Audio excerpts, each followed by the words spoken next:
From Hollywood, it's time now for... Johnny Dollar. Paul Kendrick, Johnny, over at Eastern Allied Casualty, remember? Oh, sure, Paul. How are you? Seen any good fights lately? Prize fights, that is? Yeah, the championship bout at the stadium over in Mulville last week. Were you there? No, I had to miss it. But it didn't miss me. Huh? The minute Georgie hit the canvas in that fourth round, it cost me $50. Johnny, do you remember Al Coronado? Are you kidding? I've watched that boy come up from the Golden Gloves. Well, he fought in one of the preliminary bouts. I know. I lost on him, too. $20. Come on over, will you? And I'll tell you why the company may lose $50,000 on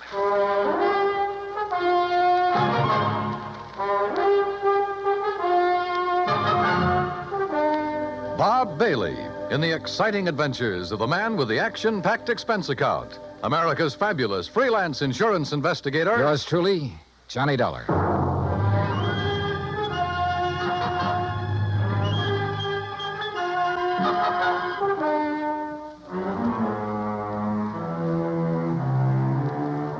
Expense account submitted by Special Investigator Johnny Dollar to Eastern Allied Casualty Insurance Company, 422 Spidal Building, Hartford, Connecticut.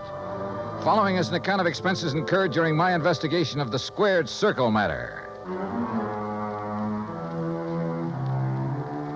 Expense account item 1, $1.10, cab from my apartment to the offices of Eastern Allied. When I got upstairs into his personal cubicle, I found Paul Kendrick pacing the floor. Sit down, Johnny. Have a drink if you want one. No, thanks. Hey, looks like you're the one who could use a drink.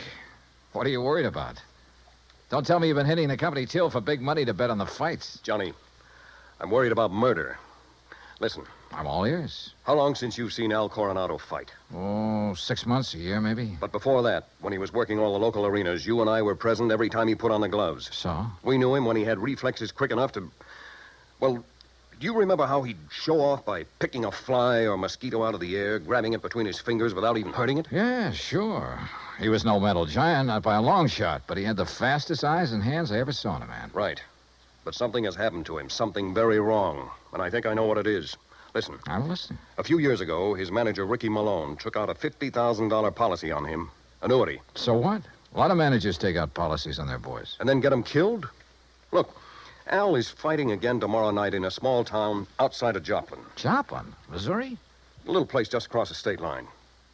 Johnny, I want you to be there. You mean as a sort of bodyguard? I want you to see the fight, that's all. See Al Coronado fight. Yeah, but this murder crack... I'm having a copy of the policy made, and you can pick it up at the Joplin post office. General delivery. Now, Paul... I know. I may be all wrong. This may only be a hunch, without a single legitimate reason for suspicion. That's why I took a whole week to think it over before calling you. That's why I want somebody who knows Al as well as you and I do to... Look, will you go down there and see him? Well, We'll pay the freight. Pad your expense account, anything you like. Oh, now that's an attractive But do offer. it, Johnny. Will you?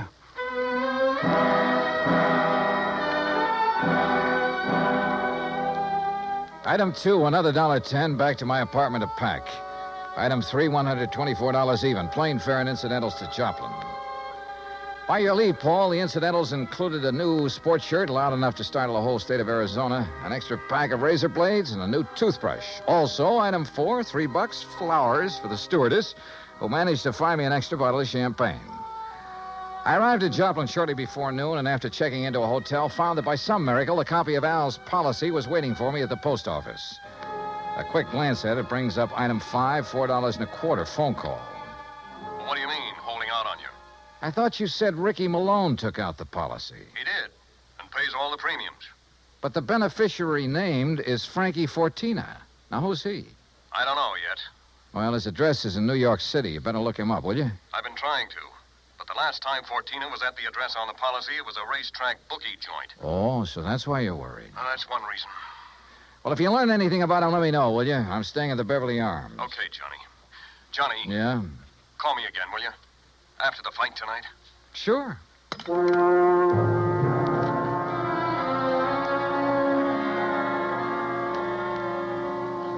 I was tired, so I had a big lunch. That's item 6. Went up to my room and slept. I overslept. It was nearly 9 o'clock when I woke up, so I grabbed a cab, that's item 7, and went out to the arena in the nearby town of Mount Elba. For $5, item 8, I managed to get a seat at ringside in time to catch the end of the last preliminary. The winner in 1 minute, 10 The program seconds told me of the third Al round, was scheduled for the main event against some local boy named Rafe Cummings. I never heard of him, and I doubt if anybody outside of Tucson ever had. I understood why when he stepped into the ring. This kid looked like the rankest kind of amateur. Strong, sure, and in good condition, but clumsy. He almost tripped over his own size 15 feet. And it was no act of fooling an opponent either. Al, when he came in, looked as good as ever. He gave me a quick glance of recognition, though I'm sure he knew nothing about me except possibly my name.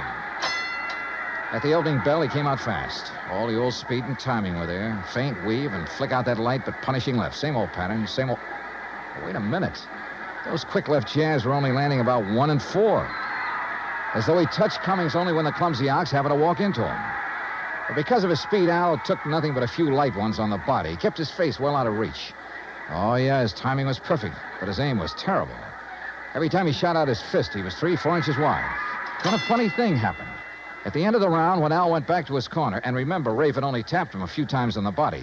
When he went back to his corner and started to sit down, he almost missed the stool. Would have if one of the seconds hadn't aimed it under him. Funny. The second round got underway the same as the first. Al was all speed, dodging, weaving, keeping his face out of the way. But again, he wasn't hitting his mark. And then it happened. He missed Cummings wide, then practically ran into his glove, catching it hard in the cheek, and down he went. Why, there wasn't enough steam behind Cummings' glove to hurt him. But Al took the count. He'd been hurt by that tap on the face. Then another thing. The second he was counted out, his handlers practically hauled him out of the ring and back to his dressing room. And believe me, Al looked terrible. His eyes had a strange, almost far-away look, as though that little smack had knocked his brains loose. My seat was on the far side of the ring, but I elbowed my way through the crowd and back to the row of dressing rooms in a hallway built onto one end of the building. Al Coronado. I told you on the way up the aisle, Doc. Huh? We don't need you. The boy's all right. Go on, Doc. Beat it. You hear me, Doc? Listen, this is Johnny Dollar. Huh? Old fan of Al's from Hartford. I want to see him. Some other time. No, now, right away. Come on, open up. I said some other time. Don't you understand? We're pulling out of this, Berg, and we ain't got time to stand around and talk. Now, look, buddy. Malone's the name. I'm Al's manager, see? And when I say get out, I mean vamoose. Al, are you okay, boy? This is Johnny Dollar. Oh, no, you don't. Brother, that's where you're wrong. Hey, Al. Al. Good Lord, Al, what's the matter with you? Hello, Johnny. Hey, Al, look at me. No, I mean straight at me. Here. Al. I'm all right, Johnny. You're in bad shape. You should never have fought tonight. Oh, that's all right. Where are your seconds, your trainer? Ricky, he don't let nobody in after fight. Look, Al, can you get up off that table, stand up and walk? Oh, sure, Johnny. Then come on, I'm taking you out of here to No, a doctor. Johnny. Easy, Al. No, look behind Al, you, Rick. please, He's come on. up, he's got it. You bet I am, Dollar.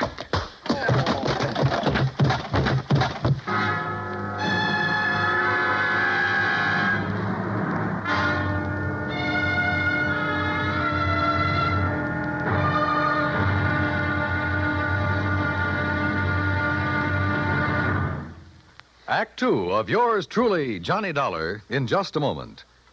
Each Monday through Friday evening, most of these same stations bring you the Amos and Andy Music Hall. Variety entertainment at its best.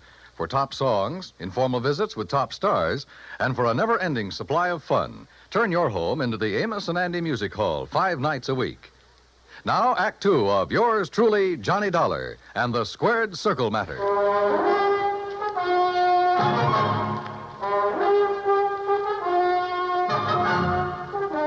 When I came to, the dressing room was dark and quiet. After carefully falling off the table where they'd left me, I groped my way to the light switch, stumbling incidentally over the remains of the chair Ricky Malone had used on me. It was well after midnight, so I left by the dressing room window. The second I reached my hotel room, I put through a long-distance call, hoping Paul Kendrick would be in bed. He was. Yeah. Hello? Johnny Dollar. And, Paul, you're right. It'll be murder unless I can stop it. Huh? Hey, you awake? Oh, you mean Al Coronado. What's happened, Johnny? Plenty. And listen, that boy is more than punch-drunk. He's had a brain injury of some kind. I'll bet on it. That's what I was afraid The of. tap on the face that knocked him out tonight wasn't enough to hurt a kitten. But a good solid blow would probably kill him. That's why he kept protecting his face. But Ricky Malone is making him keep on? Who else? I just met the gentleman, by the way. Well, what'd he say? Did you question him? Before I could, he cracked me over the head with a chair. Where is he now? Oh, I don't know. What are you going to do? See if the police can track them down. Malone said something about leaving town right away. Keep after him. Did you read that policy carefully? You kidding? I haven't had time. It's an annuity. That much I saw. Beginning in 3 or 4 years, it'll pay Al a nice little income for the rest of his life, if he survives. But the beneficiary named. Yes, Frankie Fortina, who gets the full face value of the policy if Al dies. Johnny. Yeah? I got a rundown on Fortina. You said he was a bookie at one time. That was the least of his crimes. He has a record as long as your arm. As I see it, he owns Al Coronado. Then you're probably thinking what I am. But Al hasn't been doing so well lately. He's taken a big drop in class. Isn't making the purses he used to. You know that? Yes. The ANBA keeps a complete record. So with this injury to his brain, the only way Fortina can clean up on him is by seeing him dead. That's right. Well, what about medical examinations before these fights? Ricky Malone could bribe his own mother, especially in some of the towns where Al has been fighting lately. Yeah, it's possible, of course. Also, what you and I believe is wrong with Al is one of the hardest things in the world to detect. Yeah, I must admit he looked great when he entered the ring. Okay, Paul, one thing's in our favor. Neither Al nor Ricky Malone knows who I am, outside of being a fight fan. Just so Fortina doesn't learn different. Where is Fortina, by the way? I don't know. So, Johnny, whatever you do, be careful.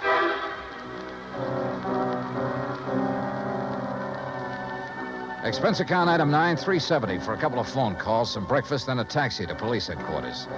I'll say this for the Joplin police. When they go into action, they really get things done. Within less than 2 hours, Sergeant Danny Ruskin dug up all the information I wanted. Well, that ties in with what Conroy found out at the airport. Now, that does it, Herm. Thanks very much. Something? And I think it gives us the whole story, Johnny. Al and his manager, Ricky Malone, checked out of their hotel, the Rayberry, at 1 o'clock this morning. Just the two of them? Right. There was no third party by the name of Fortina or anything else, just the two of them. They caught the 140 plane for Oklahoma City. Oh? And there they bought tickets routing them to Monterey, Mexico. Mexico? How soon can I get a plane? Going down there, huh? I told you, I gotta save that guy's life. All right, look, in Monterey, look up Sergeant Romelia Garcia, Main Homicide Division. You mention my name, he'll give you anything you want. Good. Now, what about that plane?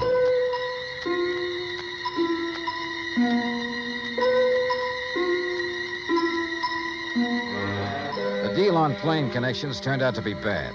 The best time I could make was by way of El Paso. That's item 10, $127, including incidentals. I finally pulled into Monterey shortly after 8 p.m. I parked my bag at the airport, taxied into town. Item 11, I went straight to main headquarters of the Policia. Sergeant Romelio Garcia was off duty. He'd gone to the fights. Item 12, $4 American for a fast taxi ride to the Plaza del Fisticuffs, or whatever they call it. There, for item 13, $5, I had the sergeant paged over the PA system. After 2 or 3 minutes, a short, stocky, important-looking figure in police uniform strode up to the door. Senor Johnny Dollar? Yeah, that's right, Sergeant. How are you? You Americanos. Now, what is so important I must leave the excellent fights to talk with you, huh?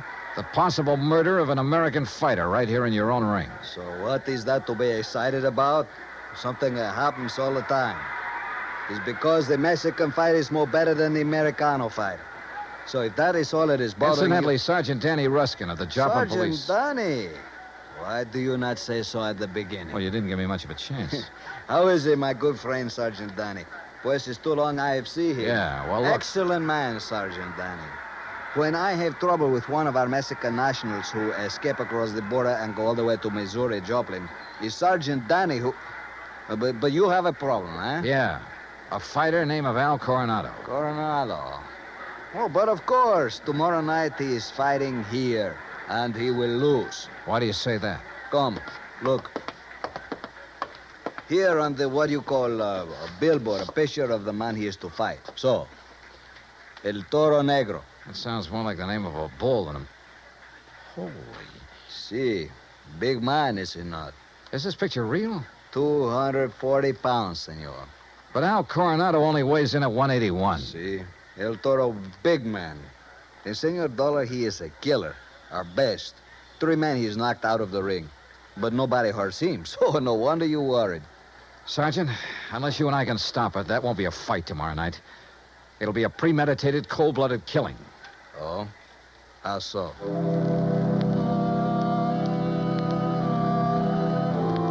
I showed Garcia my credentials, then told him what I knew and what I suspected. But Until we have proof of this, senor. To start what you call an international situation. You are not now in your own country, you know. Still, he agreed to cooperate. First thing, of course, was to locate Al and his manager. In this city of nearly 200,000, that could be pretty rough. But he said he'd try. He drove me by the airport to pick up my bag, then to a hotel. And there, as the bellhop unlocked the door of my room, I got a real break. The next door down the hall opened. Hey, kid, how'd you like to bring me up a glass of warm milk, huh? Al Coronado. Huh? Oh, hi. Here, boy. Just put in my bags inside and leave the door open. Gracias, senor. Hey, Al, are you alone? Oh, sure. Hey, you're Johnny, ain't you? Yeah, that's right, Johnny, and I want to talk to you. I used to see your rig side all the time up in Hartford, huh? You saw me in Joplin, too. Only you don't remember. Where's Ricky Malone, your manager? Oh, he said he had to go meet somebody. He's always going out. Look, Al, I'm an insurance investigator. Oh? Oh, I got some insurance. Yeah. One more fight and somebody's going to collect it. Ah, no, Johnny, that's my retiring money. The only one who'll retire on it is Frankie Fortina. Hey, Frankie, he's my owner. You know him? Hey, who takes all the aspirin around here? Me. I get a lot of headaches all the time. Maybe that's why I ain't been hitting so good lately. Yeah. Here, catch this bottle. Hey, now... now look what you did. No, Al, you look what you did. You missed that bottle by 3 inches. For the same reason you haven't been hitting well, why you have these headaches. All right, I'll give it to you straight. You've had a brain injury, Al. One good wallop on that head will kill you. And that's just what Ricky and Fortina want. No. Ricky always says to keep my head protected, so you must be wrong. Am I? Well, Ricky's good to me. Why, you numbskull, he's trying to get you killed. Johnny, you're all wrong. You know the man you're up against tomorrow night? Well, I know his name. Well, he's the one scheduled to finish you off. Johnny, I don't believe that. Al, listen, you gotta believe it. Now, where's the Here. Who you gonna call?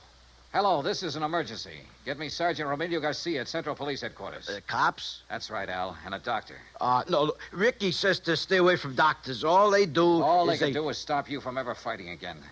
And that would make you worth just $50,000 less to Frankie Sergeant Johnny Dollar. I found Al. Hotel room right next to mine, room 915. Bring a doctor, a brain specialist if you can, even if you have to drag him out of bed. Oh, look, we'll fight the international situation when we come to it. You get a doctor up here, you hear me? You hang up or I'll blow your head off. Well, Mr. Fortina, I believe. Frisk him, Ricky. Sure, boss. He's clean. Huh? I hate to shoot an unarmed man, Dollar, but if you make one phony move... So you know who I am, huh? Well, Ricky here may be stupid in some ways, but he had sense enough to call me from Joplin after you broke in on him there. Finding out what you're up to wasn't difficult. Finding out what you're up to wasn't very tough either, Fortina. But it's all over. Not for me, Dollar. That's where you're wrong. That phone call I made was to the police. I know, to Central Headquarters. That's over 3 miles from here. By the time your sergeant finds a doctor and gets here, you'll be dead.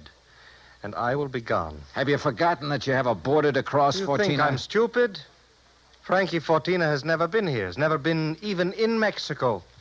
Because my tourist card reads Charles Edward Smith. And since the next plane leaves for the States in about 20 minutes, Ricky... Yeah, boss? I think Mr. Dollar had better have an accident. Fall out of the window, perhaps. Oh, now, wait a minute, What? boss. I mean, well... Listen to me, Malone. I had 2 reasons for coming down here. To see if you were right about Dollar and to make sure of that fight tomorrow. You've been stalling with Al. You've taken too long. The heat is on up north. I need the dough. I told you, boss, that El Toro will do it tomorrow. Fellas, Shut up. And look, if you take care of Dollar, what about me? What? Maybe you can get back to the States, but me, with Dollar laying dead here, and if Al talks... Al won't talk. You won't either. Frankie. Dollar has given us a perfect setup. He came here to Al's room. You found him here. You had a fight. Dollar ends up in the street below. But what happens to me Haven't then? I always taken care of you in the past when you were working for me? You know what will happen if you ever try to cross me. No, All right, listen, all right, Frankie. all right. I have contacts down here. I have plenty of them. I have lawyers, good ones. It's going to be self-defense, pure and simple. But what if Al talks? I told you before, Ricky. You've taken too long with him. Frankie, listen. While I hold this gun, you're going to take care of Al, too. The way you should have a long, long time ago in his fights. I don't understand. No, listen to me, Frankie. You listen. I can't You've been do in it. this whole thing just as deep as I have, and deeper. Because you're the one who's kept Al fighting. You've paid off all those phony medicos. You set him up for this El Toro tomorrow night. You'll do it, Ricky. No. Then I'll use the gun on all three of you. Frankie. You're out of your mind, Fortina. Am I? It'll still look like a fight between you and Ricky. Boss. Al just happened to get hit accidentally by the gun that will be found beside your body. Boss. Hmm? Boss, I'll do it. You bet you will. I'll do anything you say if you just help me get out of it. Okay. Go ahead. Dollar is first. And, brother, if you think it's going to be It's easy... either the window or this gun, Dollar. So far as you're concerned, I don't care which. Go on, Ricky. Okay, Just remember, boss. your own life depends on it. You bet I... Play dirty, will you? The window, Ricky. The window, I said. Remember, it's your own life, Ricky.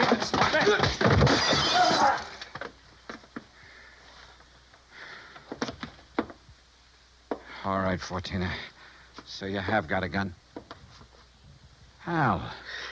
Yeah, Johnny, I hit him. Well, don't be. Si, Senor Dollar, with one very fine, clean left hook. While Fortino was watching you and the unfortunate Ricky. Yeah. You got here a little late, Garcia. You see, but tell me, Senor, what makes you think this Al Coronado has lost his punch? Expense account item 13, $100. Legal expense, mainly a deposition for a lawyer to take to court. Just how Garcia got me out of having to stay in Monterey for a hearing, I will never know, but he did. As for Al Coronado, I suggest the company make some adjustment in his policy that'll permit paying his annuities immediately. And why not? The company should have investigated more thoroughly before issuing this policy anyway.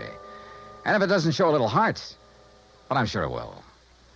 Item 14, $224.50, hotel and incidentals and transportation back to Hartford.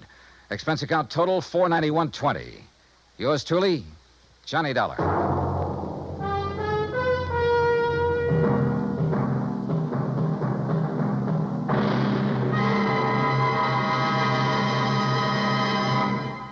Now, here is our star to tell you about next week's story. Next week, a fast trip to the West Coast to an impossible case involving an impossible man.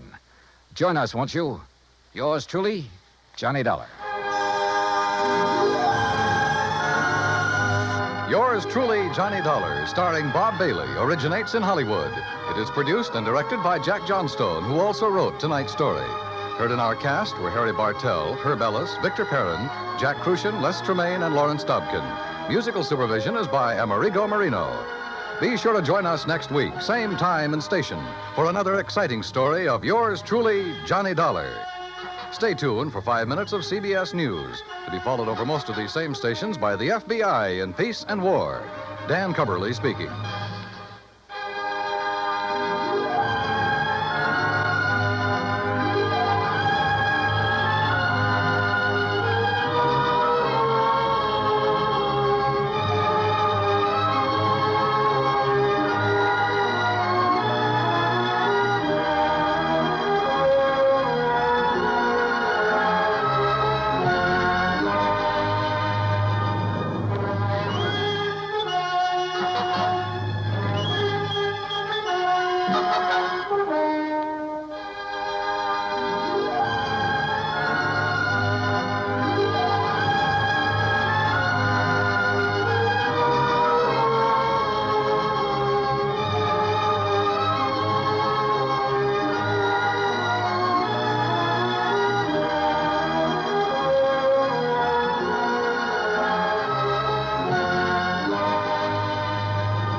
From Hollywood, it's time now for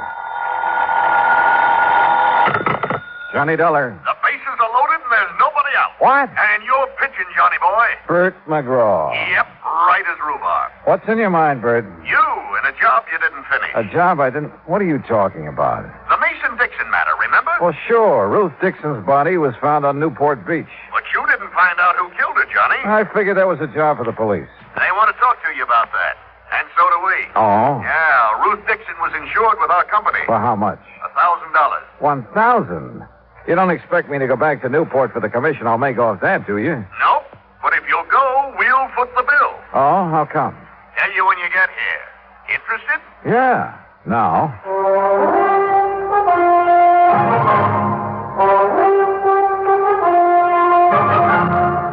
Bob Bailey in the exciting adventures of the man with the action-packed expense account. America's fabulous freelance insurance investigator. Yours truly, Johnny Dollar.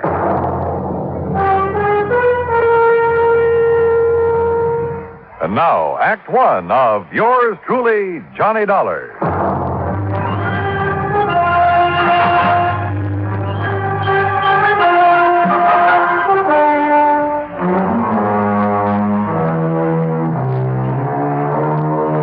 Expense account submitted by Special Investigator Johnny Dollar to the Providential Assurance Company, 393 Dewey Avenue, Hartford, Connecticut. The following is an account of expenses incurred during my investigation of the Dixon murder matter. Expense account item 1, $1.20 taxi from my apartment to the Providential building. Along the way, I did some thinking. A week ago, a girl's body had been found on Newport Beach. The Masons and the Dixons had each identified it as the body of their missing daughter. I managed to locate the Mason girl. That meant that Ruth Dixon was the girl on the beach. Who had killed Ruth? Well, I didn't figure that was my job. But evidently the brass at Providential did. Why? Well, I hope Bert McGraw would tell me. Oh, Johnny, come in. Morning, Bert. About this Dixon matter. I suppose you're wondering why I was so anxious for you to go back to Newport. Well, I am kind of curious, Bert. Well, I told you, Ruth Dixon was insured with our company. But for only $1,000, you'd save money by paying it off and forgetting it. Maybe. But it isn't that easy. Oh, why not? Because of the Newport police, for one thing. Well, what have they got to do with her insurance? Well, not a thing. But they have got plenty to do with our company and its representatives. And last week, you were one of them. So? So, the Newport police, Captain Lewis of Homicide to be exact, called here this morning. Who's Lewis? Miller was the man I worked with. Lewis took over because Miller didn't follow up on you. And he's very unhappy with you, Johnny. I can't imagine why. No?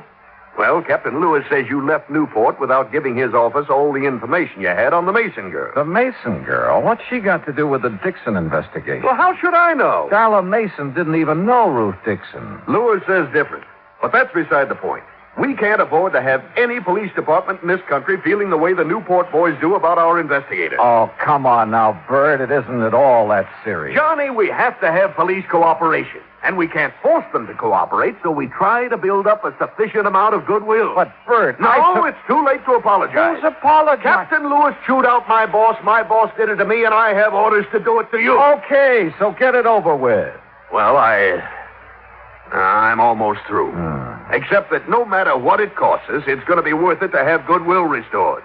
You understand? Sure. And whatever you do in Newport, please keep Captain Lewis informed. If you stumble onto something that might lead to the Dixon girl's killer, tell Lewis about it. Okay, Bert, whatever you say. No hard feelings, Johnny. No, everything's just fine. Oh, good boy. Glad to see you understand. For an expense account like the one you're going to get, I can understand the theory of relativity.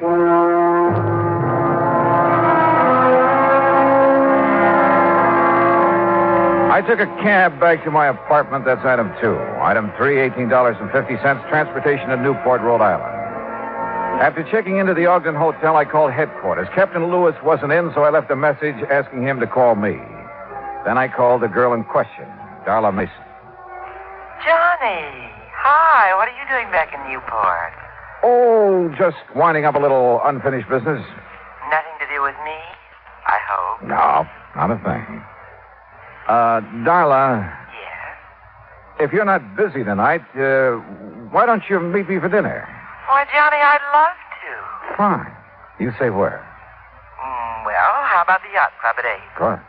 I can take the cruiser from our dock. And after dinner, we can go for a ride on the bay. Sounds great. See you at 8:10, Johnny. Bye. Bye. Expense account item 4, $15 worth of American Beauty roses for Ruth Dixon's mother. I rented a car and drove out to the Dixon home. The moment I stepped into the house, I could smell the heavy, sweet odor of Oriental incense. While Mrs. Dixon put the flowers in water, I located the source of the incense. It came from an ornate burner on the mantel in the living room. Behind the burner, draped in black, was a large photograph of Ruth Dixon. And on each side of the photograph were 2 lighted candles. Oh, Mr. Dollar, these are the most beautiful roses I've ever seen. Well, I'm glad you like them, Mrs. Dixon. Oh, yes. Ruth will, too. Beg your pardon? I said Ruth will like them, too. I'll take them to her in the morning. That is, if you don't mind. Oh, no, not at all. Mr. Dollar, I don't know how you feel about such things, but I believe those who have passed on never really leave us. What do you think? Well, I haven't given much thought to the subject. But you should. Ruth will appreciate these roses as much or more than she ever would have. Do you believe that? Well, I didn't know Ruth when she was alive. When she was here, Mrs. Dixon. Oh, that's right. You didn't. Well, she's still here. And if there's any doubt in your mind, why, you just come with me and visit Madame de Salle. Madame de Salle? Yes. She's been such a help and comfort to me these past few days. Well, without her and her teaching, I'd have been completely lost. This Madame de Salle, what is she? She's just an ordinary person, but she has wonderful occult powers. She can see beyond the veil, Mr. Dollar, and she's promised to let me speak to Ruth as soon as the conditions are right. Do you know when that will be? Lucille? In here, Henry. Oh, excuse me, Mr. Dollar. I have to put out these candles. Henry doesn't believe like we do.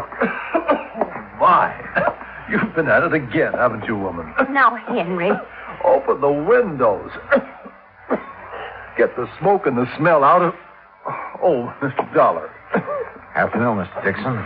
What are you doing back in Newport? He's trying to find the man that caused our girl to pass on. Oh, she didn't pass on, Lucille. She died. Henry, really? Well, anyway, I wish you luck, Mr. Dollar. I have a hunch I'm going to need it, Mr. Dixon. Mr. Dollar, wouldn't you like to stay to dinner? We aren't having anything fancy, just leftovers and boiled cabbage head. Oh, my. Now what? Why, I just remembered why I burned that incense. And it wasn't what you thought, Henry Dixon. It was on account of the cabbage. It covers the smell. That's not the truth, and you know it. Oh, now, Henry. Look at that mantle, Mr. Dollar. She's made a regular shrine out of it. Looks like a heathen altar. Henry. Well, it's the truth. And I wouldn't blame Mr. Dollar if he was afraid to stay to dinner with a woman like you around. You aren't afraid to stay, are you, Mr. Dollar? No, of course not, but I do have another engagement. Oh, well, anytime you can come, you just let us know. Yes, thanks. I'll remember. Well, now, if you men will excuse me. You will. And you open the windows in the back. Yes, Henry. Oh, Mr. Dollar. Yes? When Madame de Salle arranges... That fraud. When Madame de Salle arranges for me to talk to Ruth, I'll let you know what she says. Good evening. Poor dear. She hasn't been the same since Ruth's body was found on the beach. Mr. Dixon, according to the medical examiner, Ruth's body was in the ocean for approximately 6 weeks. That's right. Do you remember if Ruth was going with anyone in particular just before the time she disappeared? The police asked me the same question.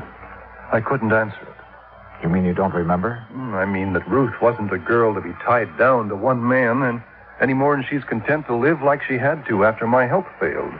Did she date very often? Well, you know, she worked as a hostess at the yacht club. Yes, sir. She met a lot of rich young men there. And if you ask me, she dated too much. Of course, her mother took Ruth's side, said she had to if she was ever going to get herself a husband. But she went with no one in particular. No. She never settled down enough. Oh, what about her friends, Mr. Dixon? Was there someone she might have confided in? She didn't have any girlfriends. Liked men a lot better. But, Oh, there was somebody. well, I expect you could say he was her friend.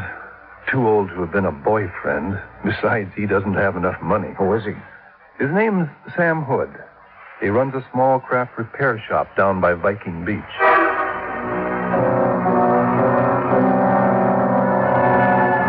Viking Beach is on the Atlantic side of Newport, approximately a mile from Land's End, where the Dixon girl's body had been washed ashore. Once there, I didn't have any trouble locating Sam Hood's repair shop. It was on the end of a large wharf. For a moment, I thought the wharf was deserted. Then I heard it. Below the wharf, sitting low on the water, was an old converted PT boat, and standing on deck, tinkering with the controls, was a heavy-set man wearing thick glasses and greasy dungarees. I was about to call him when he looked up. Afternoon. Hi. Can I help you? Yeah, I hope so. I'm looking for Sam Hood. He ain't here. Gone on his vacation. Oh, fine. Can I do anything for you? I'm his brother, Leroy. Well, yeah, Leroy, maybe you can. You want me to come up or you going to come down? I'll come down, but how do I do it? Stairs over to your left there. Oh, sure. You're a stranger around here, ain't you? Yep, that's right. Well, I'm always glad to meet up with a stranger.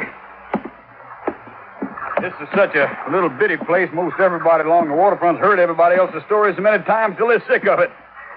What'd you say your name was? It's Dollar. Johnny Dollar. Well, welcome aboard the Connemore, Mr. Dollar.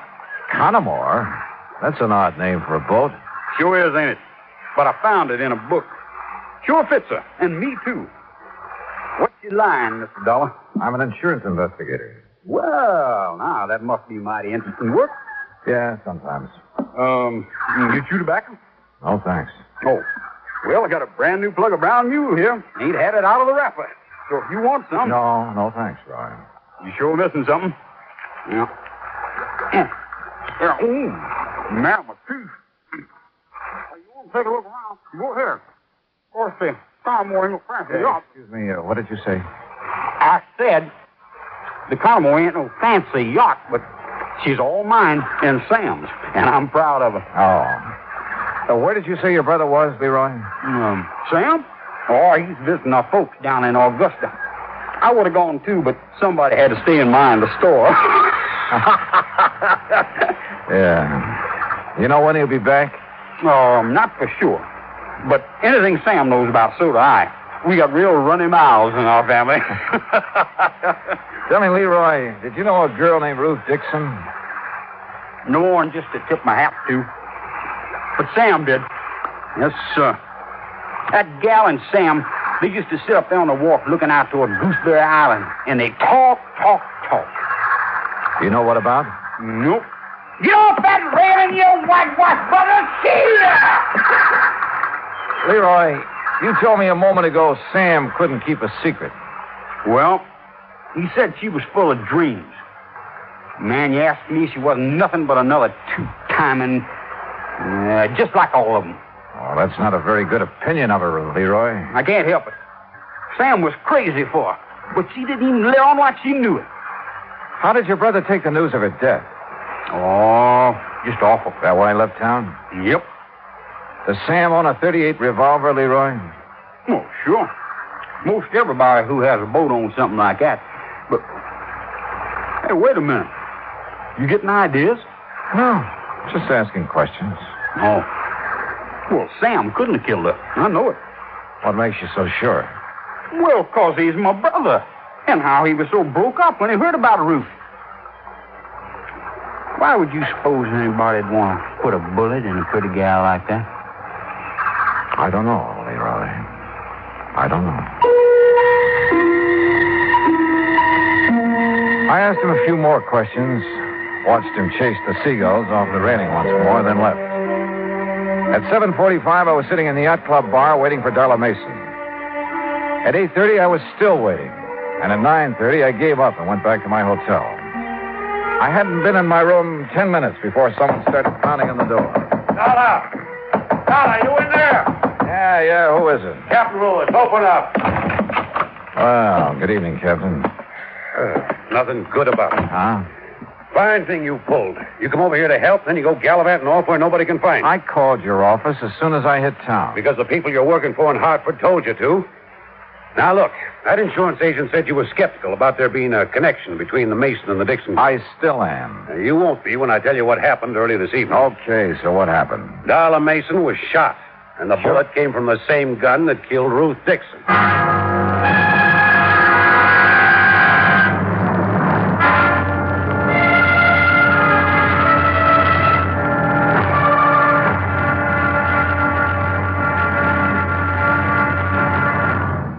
Act two of yours truly, Johnny Dollar, in a moment. It is a very well-known fact that symbols are important to men everywhere. Whether they be symbols of country, religion, or honor, they're a cherished part of the culture and tradition of all peoples. As in almost all countries of the world, the people of Spain are very religious. And in the Spanish town of Vendrell, the people were having difficulty with a symbol. A 300-pound angel sitting on top of a 150-foot church steeple. The angel had been there since 1784 and needed repairs to keep it from falling down on the heads of the parishioners. But 150 feet is a long way up, and 300 pounds are a lot of weight to bring down. Now, there was a great deal of head-scratching over the problem until someone casually mentioned the problem to someone else who happened to be stationed at the United States Air Force Base in Zaragoza, Spain. It wasn't long before visions of a helicopter came to mind. Because Americans like to help other people everywhere, the Air Force whirlybird lifted the angel from the church steeple, brought it down for repairs, and later returned it to its perch. So grateful were the people of Vendrell for this act of friendly cooperation that they held a mass celebration of American Day to show their appreciation. Television and newsreels carried the story of kindness. So did the newspapers and magazines throughout Spain. This gesture on the part of the United States Air Force created a new symbol, a symbol of friendship and understanding. It became a symbol of freedom, the right of all men everywhere. Now, Act two of yours truly, Johnny Dollar, and the Dixon Murder Matter.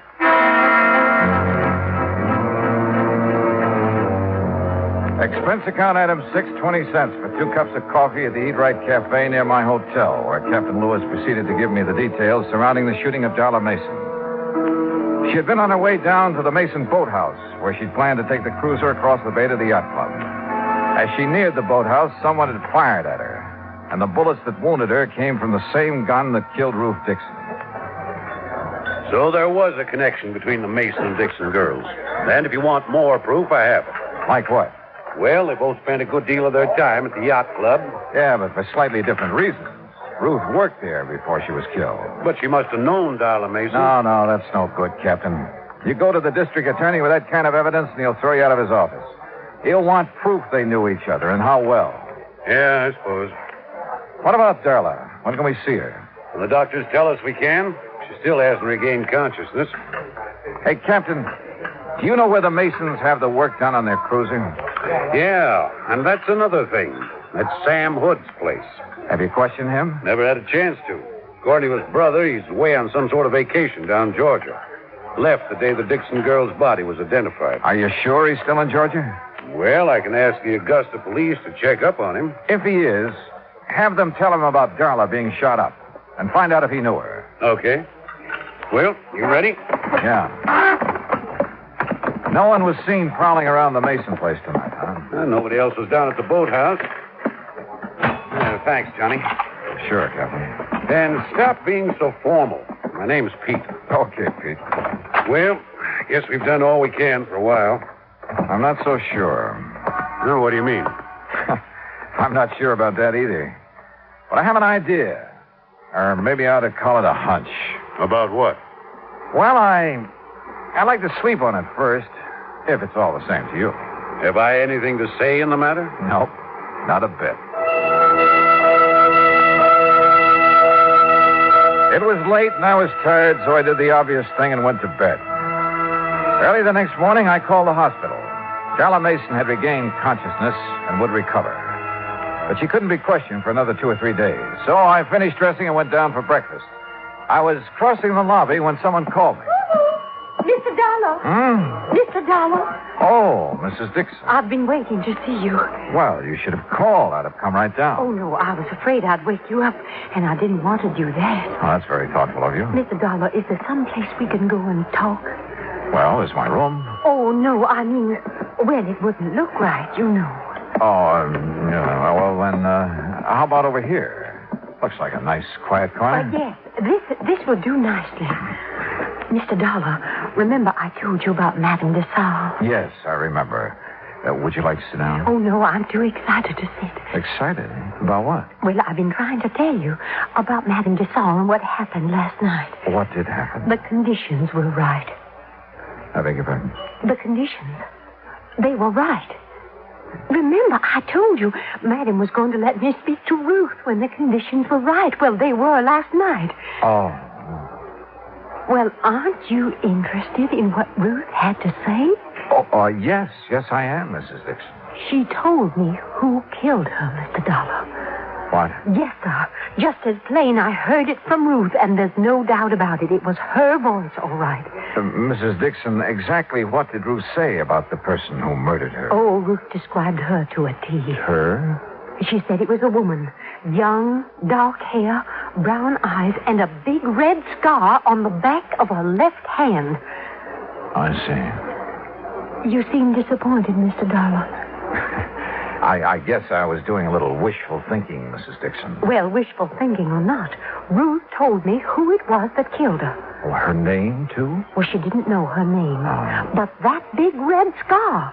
Now, you find a woman who has a thing like that on the back of her left hand, and you'll have the guilty party. Yes, well, I'll look for someone like that today, Mrs. Dixon. Now, come on, I'll buy you some breakfast.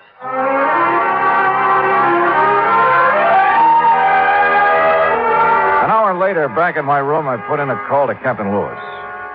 Morning, Johnny. Morning, Pete. Anything new? Well, we heard from the Augusta police. Yeah? Sam Hood's in Augusta, all right. Been there for over a week. Uh-huh. Did they ask him if he knew the Mason girl? Yeah, said he did. Said the Masons used to let him and his brother service a cruiser. Uh-huh. Johnny, when are you going to stop playing games and tell me your ideas? Hunch, you mean, Pete. And I'll tell you just as soon as I get back from the library. The library? Oh, and while you're waiting, call back the Augusta police. Have them get hold of Sam Hood again. What for? Ask him who named his boat. What? Yeah, ask him if it was his idea to name it the Connemore or his brother's. Johnny, are you feeling all right? Never felt better, and I'll see you in about an hour. I found what I was looking for in the library, then went back to Captain Lewis's office and told him what I was now beginning to believe. While I was there, Sam Hood called from Augusta with the answer to the question the police had asked him. Then I went alone down to the wharf on Viking Beach. Roy Hood was sprawled lazily over the deck of the Connemore, trying to sleep and at the same time keep an eye on a fishing line he tossed over the side. I started down the steps toward the boat. Well, doggone. Hi there, Mr. Dollar. Morning, Leroy. Man, I sure didn't think you'd be back down here so soon. You know, Sam ain't back yet. Yeah, I know. You having any luck? No, just making believe. For real fishing, you got to go out beyond Gooseberry Island. Oh, how about taking me someday? Why, sure. Man, you just say the word and we'll go right now. Well, no. I'm afraid I couldn't do that this morning, Leroy. Well, you just let me know anytime. Yeah. How fast this boat cruise? 25 knots. Now, ain't that something? Fastest boat between here and the Navy station. How long would it take you to get over to the Mason home and back again? Why, it wouldn't take no time at all. How come you asked that? Did you know Darla Mason was shot last night? Heard something about it, yeah. Do you know Darla Mason, Leroy? How could I know somebody like that? I don't know. But if you didn't know her, why did you try to kill her last night? You joking? No, not a bit. Oh, come on now, man. What you mean I tried to kill her last night? Just what I said. That ain't funny. That ain't one bit funny. But it's the truth, isn't it? The truth? Now, who told you that? Darla. What? What, she couldn't have? No, why not? Because the papers say she's still unconscious. Besides, she couldn't see nobody around that boathouse last night. It was too dark. Dark as it was the night you killed Ruth Dixon. You know, you beginning to get me riled, Dollar. That's so. It sure is so. Coming around here with all kinds of lies saying I killed Ruth Dixon. I didn't say it. Your brother did. Sam? Oh, man, now you really lying. Sam's in Augusta. You ain't seen him. We talked to him on the phone this morning. He told us about you and Ruth Dixon and the Mason girl and every other woman who comes around here. Well, just because I try to make a little time with him, that don't mean I killed nobody. Sam told us different, Leroy. He told us that you can't stand to have a woman laugh at you. Every time a girl has, you've tried your best to make her sorry for it. You really did talk to Sam? What do you think? But why would he tell on me? Why? He never has before. He didn't want to, Leroy. That's why he left here when he did. He needed time to think. Decide what to do about his brother. About you. What you gonna do about it? What I have to do. Take you in. No. Nobody's taking me anywhere I don't want to go. And anybody cries, they're gonna be sorry. Leroy, come out of there. I'm coming. You look out, dog. You look out. You don't try stopping me. Leroy, come back. No!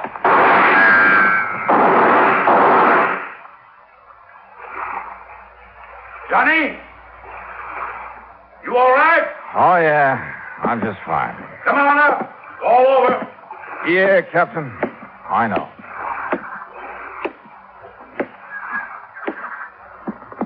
Tell me something. If I can. What put you onto him in the first place? Two things. You see, he liked the girls, wanted to be a lady killer, but they'd only laugh at him, and he couldn't stand that. I see. But the big thing is, what he named this boat, Connemore. I don't get it. Well, a man like Leroy, not much education, he'd have to have a real reason for wanting to name it that. But why? What's so special about that? You ever hear of Bluebeard? A lady killer? Sure, who hasn't? Well, Connemore was his real name.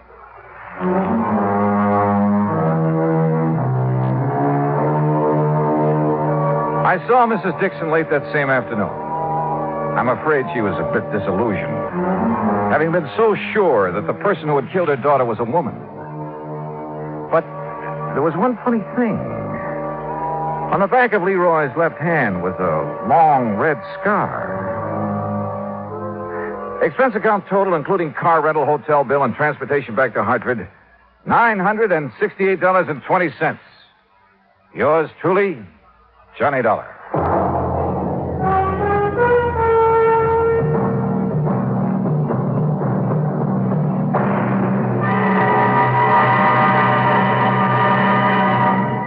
Now, here's our star to tell you about next week's story. Next week, a case that couldn't be solved because there was no solution.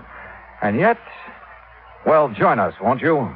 Yours truly, Johnny Dollar.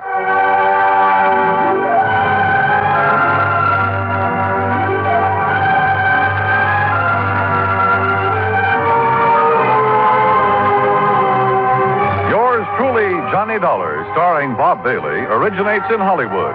Written by Charles B. Smith, it is produced and directed by Jack Johnstone.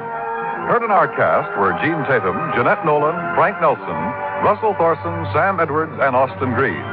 Musical supervision is by Amerigo Marino. Be sure to join us next week, same time and station, for another exciting story of yours truly, Johnny Dollar. This is Dan Cubberly speaking.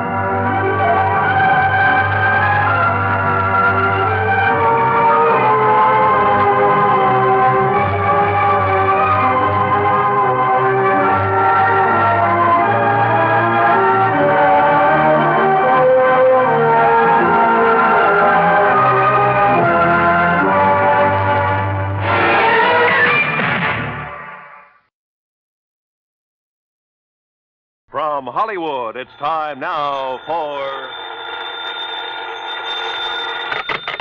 Johnny Dollar. Will you accept a collect call, Mr. Dollar? Huh? It's from Lake Mojave Resort in Arizona. Oh, say no more, operator. Just put him on. Well, yes, sir. Go ahead, please. Hi, who is it this time? Buster Favor, Ham Pratt? Johnny, this is Red. Yeah, well, how's the fishing? Time for me to make another trek westward and find out from... Huh? Red? That's right, Johnny. Red who? Well, you know, the guide out here, Red Barrett. The fishing guide? Oh, yes, sir. Who claims to know Lake Mojave like the back of his hand and every good spot there is in it? And I do, Johnny. That's a fact. Then I repeat my question. How's the fishing? Just as fine as ever, if you know where the good holes are, that is. And you do? Yes, I do. So you think it's high time I fly on out there and wet a line, is that it? No, sir, that's not what I'm calling you about, Johnny. Well, what is it? I don't rightly think I ought to tell you over the phone, Johnny.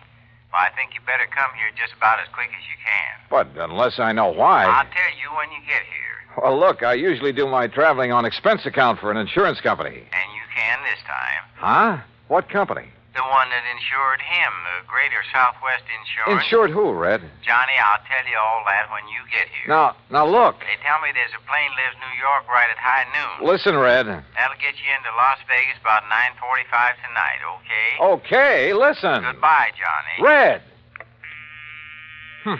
Crazy old coot. He thinks for 1 minute that I'm going to get on a... And yet, on second thought...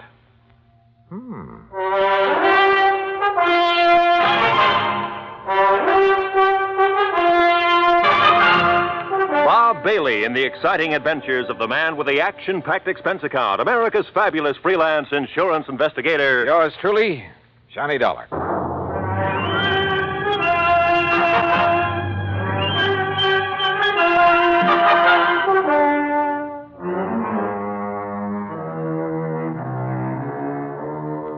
Expense account submitted by Special Investigator Johnny Dollar to the Greater Southwest Insurance and Liability Company, Kingman, Arizona office. Following is an account of expenses incurred during my investigation of the Mojave Red Matter.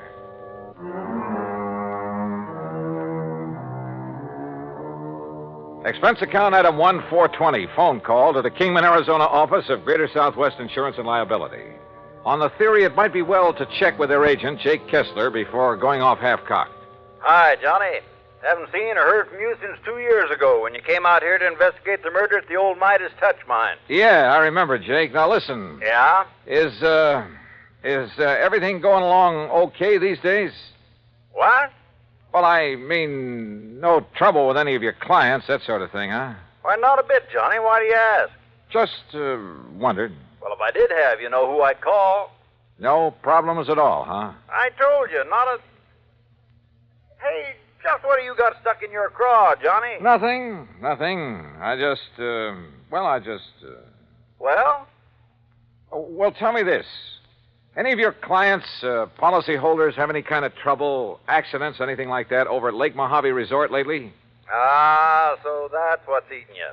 Well, Johnny, that claim was legitimate. It's in the home office for settlement. The company will pay it, and that'll be that. What claim? So just you stop worrying about it and forget. What claim, Jake? No, sir, Johnny, there's not a single solitary thing for you to investigate out here. So just you forget it. Hey, you know something, Jake? You've just convinced me there is something to investigate. So I'm grabbing the first plane I can. Well, Johnny, I'd love to see you, but I swear... What's more, I'm charging my expense account to your company. Oh? And, if you find out that I'm right and you're wrong... Okay, Jake. Then you can shoot the crow and I'll eat it. Expense account item 2, $153 plane fare, Hartford to New York and New York to Las Vegas, Nevada.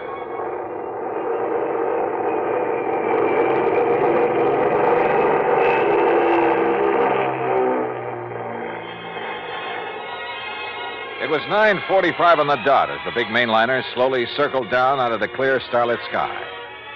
Unless you've seen the millions of stars that twinkle brightly through the clean, dry air over the Mojave Desert, you've really missed something.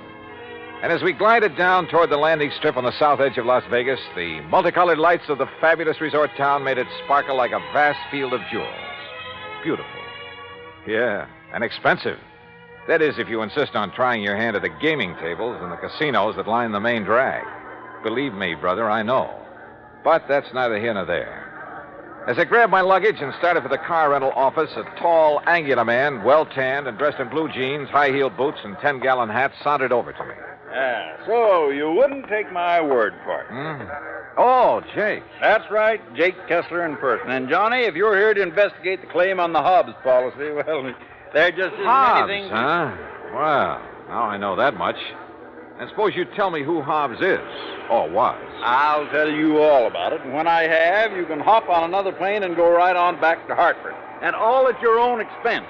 I still don't see whatever made you come out here, Johnny. Apparently the Hobbs matter, so start telling me.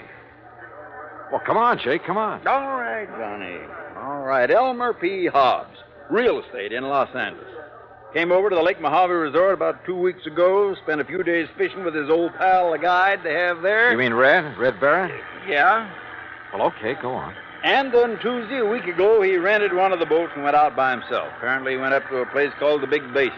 Yeah, I know it well. The lake's 3 or 4 miles wide up there. Yeah, well, that afternoon, a big wind came up, regular screamer. All the other boats came back to the landing, all but Mr. Hobbs. Oh? The next morning, when the wind died down, they found his body washed up on the shore on the Nevada side. That's all? That's all. You say a claim has been filed? That's right, by one of his 2 beneficiaries. Who? His business partner back in L.A., Mr. Stuart Manley. I've passed the claim, and the company will pay it. No investigation of any kind? Oh, of course there was, Johnny. The Kingman Police, the Sheriff's Office, and the County Coroner. Accidental death due to drowning. So that's it, Johnny. Now you just make your reservation back to Hartford at that window right over there, and you are paying the freight. Oh, not so fast, Jake. I'm sticking Well, around. now you can see for yourself there's no reason for you to be here, much less at company expense. Well, after all, now that I am here, it'd be kind of silly not to run down to the lake. Well, you mean just to do some fishing on your own time. You want to drive me down there? Johnny. Yeah? Johnny, do you know something about the Hobbs case that I don't? And the police and the sheriff. Jake, I don't know a thing about it. Okay, Johnny. How do you want me to fix that crow you're going to eat?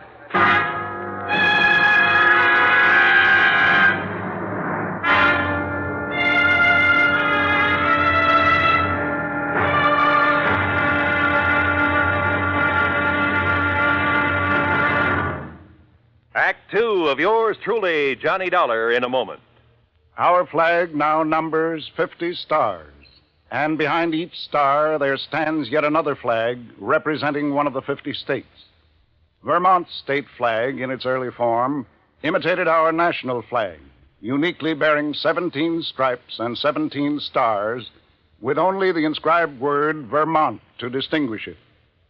The good people of Vermont assumed, as did our national government, that stripes as well as stars would be added as each new state entered the Union. Vermont entered the Union after Tennessee and Ohio, and with Kentucky to join shortly, the Vermonters naturally put 17 stripes on their flag. In 1818, the United States Congress put a stop to this, and since then the stripes have always been at 13, and only stars are added for each new state. Vermont's present flag captures the famous beauty of the Green Mountain State in its coat of arms, and inscribed is the phrase, Vermont, freedom and unity. Vermont's state flag, the flag of the 14th state to enter the Union, was adopted on April 26, 1923. And now, Act 2 of yours truly, Johnny Dollar, and the Mojave Red Matter. Elmer P. Hobbs of Los Angeles had died of drowning when his small boat capsized in a high wind on Lake Mojave. At least that's what Jake Kessler, his insurance agent, told me. Accident pure and simple, he said, and I could hie myself back to Hartford and forget about it. But I didn't. Simply because of the phone call I'd received from old Red Barrett, fishing guide at Lake Mojave Resort. I persuaded Jake to drive me over there on the excuse that as long as I was nearby, I might as well do some fishing. So he dropped me off, and since it was after midnight, went on back to Kingman. I wandered on down to the dock and boathouse. Hello? Who's that? Ham? Huh? Johnny? Johnny Dollar? Yeah. Johnny Dollar? Hi. What are you doing here? Hiya, Ham. Hey. You know darn well what he's doing here, Ham. The fishing has never been better.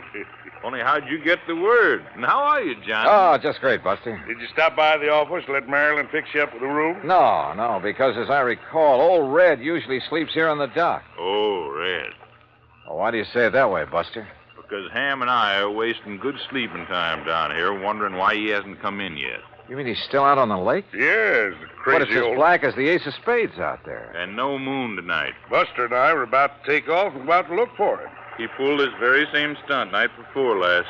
We finally found him drifting around about 9 miles up. He said he'd run out of gas. Showed his empty tank to prove it. Yeah, but we knew better. What do you mean, Buster? I mean, when he saw us coming after him, he dumped out what gas he had. Oil slick all over the lake. If somebody'd struck a match, why? You know, Red's been doing a lot of crazy things this past week or so. Ever since his old friend, Mr. Hobbs, died, they were pretty close. And that is why he phoned me. Red phoned you? Yeah, early this morning. And if you ask me, it's because he doesn't believe Mr. Hobbs' death was accidental. Johnny, you know something? I didn't quite believe it myself. Well, sure, we have some pretty big winds on the lake now and then, and it was a big one that day. Yeah, and then when the coroner and the other authorities, well, who's to argue with them? Do you know if Red has found out anything? Anything at all? All we know is he's given up taking out fishing parties and spends all his time prowling around the lake every day. And night. Says if he can find the boat Mr. Hobbs used... What kind of a boat was it? One of our regular rentals, an aluminum Arkansas Traveler. Yeah, with a 10-horse Johnson on it. Well, listen. Those boats have flotation tanks. Why, yeah. So even if it did capsize, it wouldn't sink. You're right, Johnny. And there's been no sign of it? None at all. Then let's go up to the lake and find Red.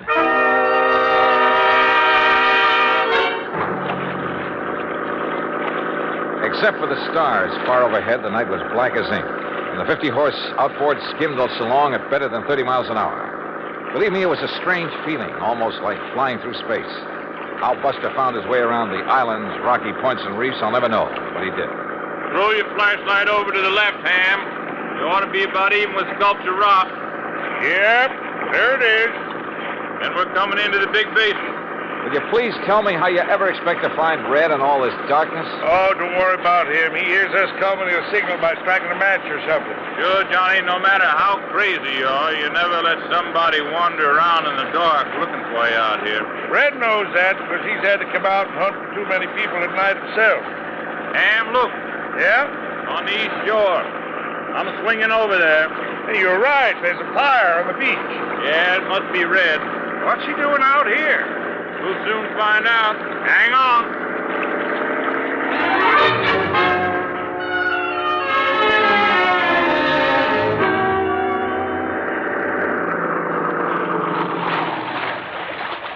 Well, all I have to say is you took long enough to bring Johnny up here. Red, you old reprobate, what under the sun are you up to this time? I just told you. I've been waiting for you to bring Johnny. Now you can leave us and go on back to the dock. And I thank you very much. Red, we're not leaving until we find out what this is all about. And if I tell you, will you promise to leave us alone? Sure, we'll promise anything. Oh, you see, I need Johnny's help. Yes, well? Because with him to follow up what I found today, well, Johnny, you and I are going to prove that my old friend Mr. Hobbs was murdered. Act 3 of yours truly, Johnny Dollar, in a moment. Every American fighting man has heard the expression, above and beyond the call of duty. How many of us have sat down and considered just what that word duty means? According to one dictionary definition, duty is man's conduct as required by his station or occupation, and that to which he is bound by moral obligation to do or not to do. When a man does more than his duty requires, he becomes more of a man in the eyes of his fellow men. One such was Captain John Philip Cromwell, commander of the submarine USS Sculpin, flagship of a submarine coordinated attack group of the United States Navy. Possessing secret intelligence information of our fleet movements, strategy, tactics, and attack plans, Captain Cromwell led his attack group in patrol of enemy waters around Truck Island in November 1943, just prior to the launching of our first large-scale offensive in the Pacific. Despite savage enemy opposition, he established a line of submarines around the enemy-held stronghold of Truk until his ship, the Sculpin, became so rocked and battered by depth bombs that he ordered it to the surface. He engaged the enemy with deck guns, giving his crew an opportunity to abandon the mortally stricken ship. Determined to sacrifice himself rather than risk capture and the subsequent danger of revealing the secret plans to the enemy. Captain Cromwell remained aboard the Sculpin as she plunged to her death. He thereby preserved the security of the mission at the cost of his own life. Captain Cromwell earned the Medal of Honor for deep integrity and uncompromising devotion to the call of duty in the service of his country. But what he did defined the word duty better than any dictionary. And now, Act 3 of yours truly, Johnny Dollar and the Mojave Red Matter.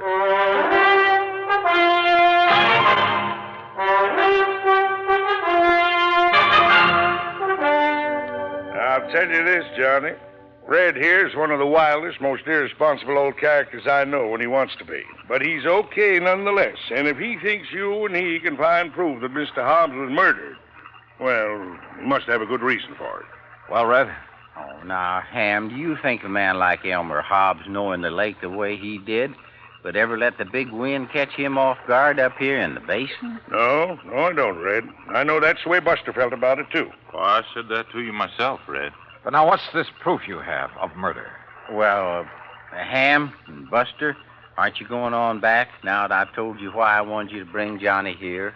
Was there any harm in our knowing what you found, Red? After all, we might be able to help you and Johnny. Yeah, I thought about that, but you see, I might just possibly be wrong about...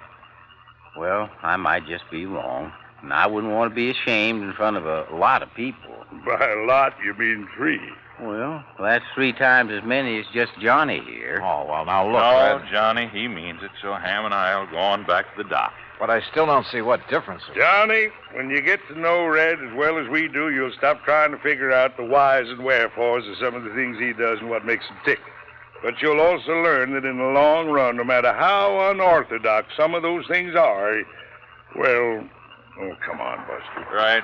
See you when you get back to the dock, Johnny. Oh, you got some food, Red? Now, you know I always keep something in my boat, Buster. Okay. Well, far be it from me, Red, but all I have to say is that whatever you think you found proof of, it sure better be something. Oh, it is, Johnny. At least I think it is. Now, you just scrunch yourself a place to sleep in the sand. It's pretty late.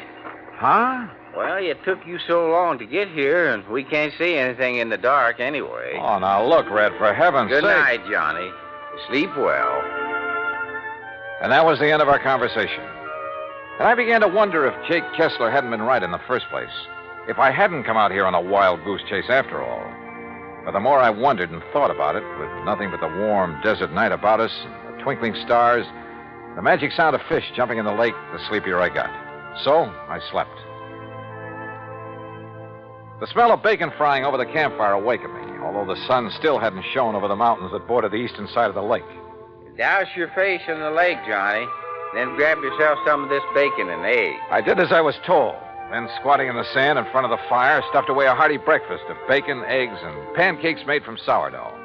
And you know, there's something about a meal cooked over a campfire that, well, we had other things to do. So we climbed into Red's old aluminum boat and slowly drove up the lake, staying close to shore. Finally, we reached a small rocky cove. Right here is the spot, Johnny.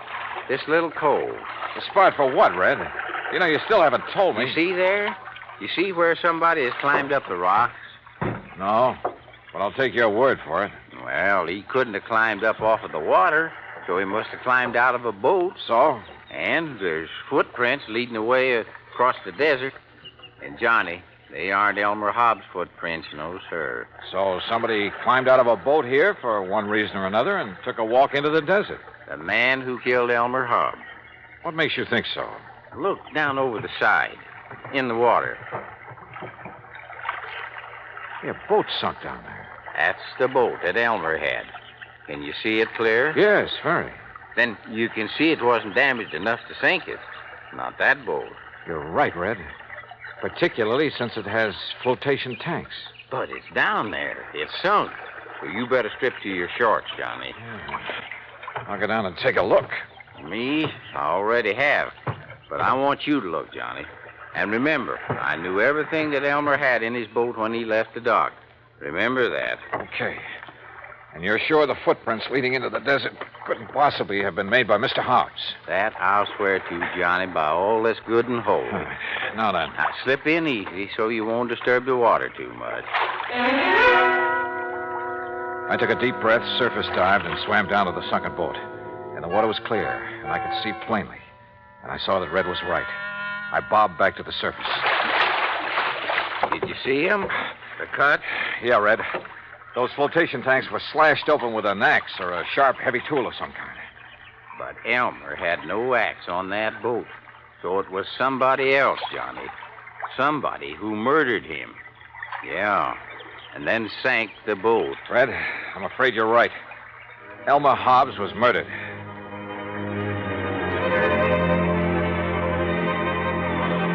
So there you have it, Jake. And if I were you, I'd call off payment on that claim immediately. Granted, the case isn't over yet. I still have the job of finding out who killed Elmer Hobbs. But you know something? You're going to have to wait for my next report. Meantime, expense account total to the moment, $159.20, including the cost of shooting and retrieving one crow. Jake, how would you like it cooked? Until the next report, then, yours truly, Johnny Dollar.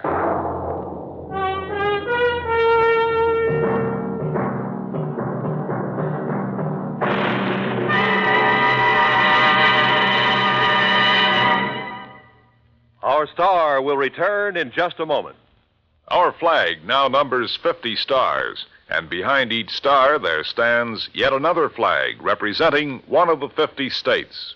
Oklahoma's state flag depicts an Osage warrior's circular buckskin shield from which hang 7 eagle feathers. Across the shield is the Indian's calumet, or pipe of peace, crossed with the white man's peace symbol, the olive branch. On the shield are small crosses, the Indian's graphic sign for stars, indicating lofty ideals or a purpose for high endeavor. The background of the flag is a field of blue, the blue of the Oklahoma sky, signifying loyalty and devotion. The important symbols, however, are the calumet and the olive branch. These override the shield, the symbol of war, and bespeak a predominant love of peace by a united people. Oklahoma's state flag, the flag of the 46th state to enter the Union, was adopted on April 2nd, 1925. Now, here's our star to tell you about next week's story. Next week? Well, after all, the case isn't really closed.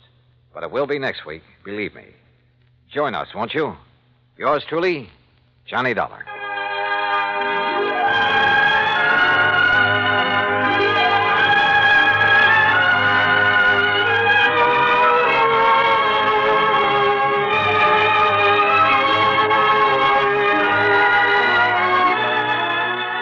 Truly, Johnny Dollar, starring Bob Bailey, originates in Hollywood and is produced and directed by Jack Johnstone, who also wrote today's story. Heard in our cast were Lucille Meredith, Forrest Lewis, Harley Bear, Alan Reed, and Barney Phillips. Be sure to join us next week, same time and station, for the conclusion of this exciting story of yours truly, Johnny Dollar. This is Roy Rowan speaking.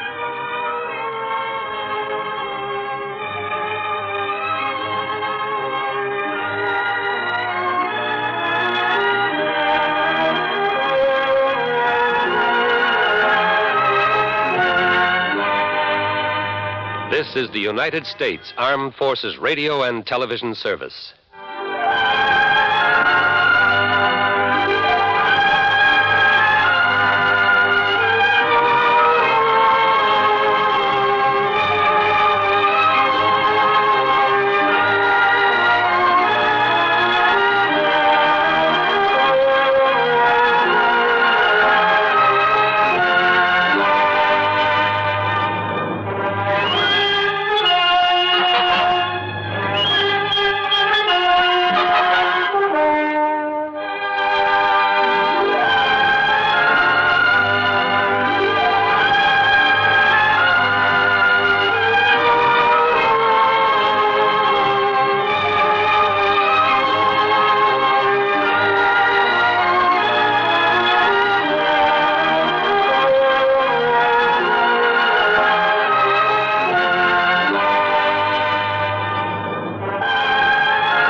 From Hollywood, it's time now for Johnny Dollar. Marty Bruce, Johnny, at Worldwide Mutual. Oh, hi, Marty. How are you? Did you ever hear of the Mei-Ling Buddha? Nope, I'm afraid I never. It's probably the most valuable piece of jade there is. A little statue not more than 3.5 inches high. Made during the Mei-Ling dynasty. And you've insured it? Yes. For how much? $40,000. So what's happened to it? I don't know. I don't know if anything's happened to it. Well, if nothing's happened to it. I'm not even sure of that. Huh? That nothing's happened to it. Come on over here and let's talk about it, huh? Yeah, I think I'd better.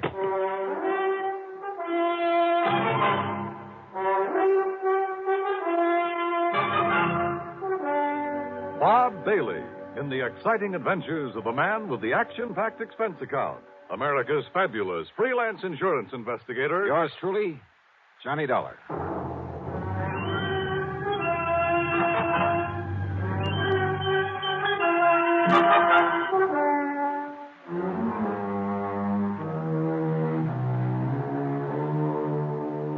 Expense account submitted by Special Investigator Johnny Dollar to the Worldwide Mutual Insurance Company, Home Office, Hartford, Connecticut.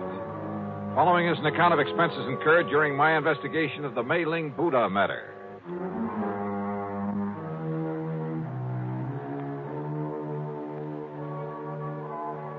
Expense account item 1, $1.10 for a taxi from my little apartment to the office of Worldwide Mutual, where Marty wasted no time in getting to the point. I'd know for sure if it weren't for that knuckle-headed Ray Kermer. Who's he? One of our account men. Got back from a European vacation just this morning. For being so stupid, I ought to fire him. He knew we'd insured that jade Buddha. And when he saw it over there in Paris a couple of weeks ago, he should have looked into it. Found out what it was doing there.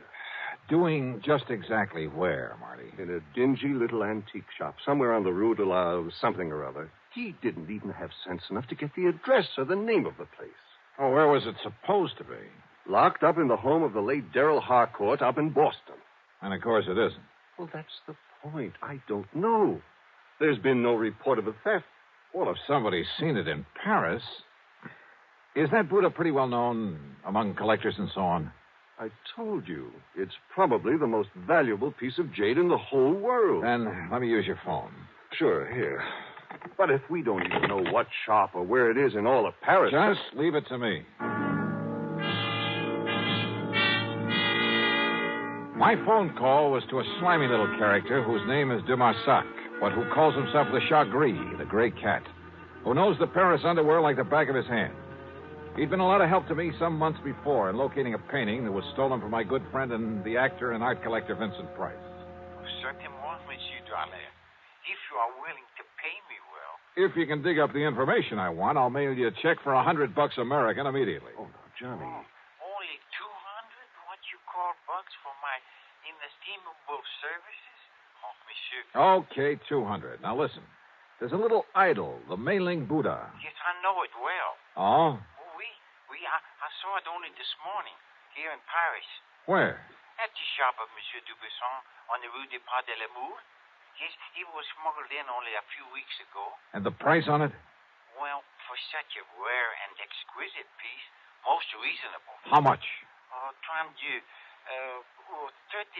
million francs.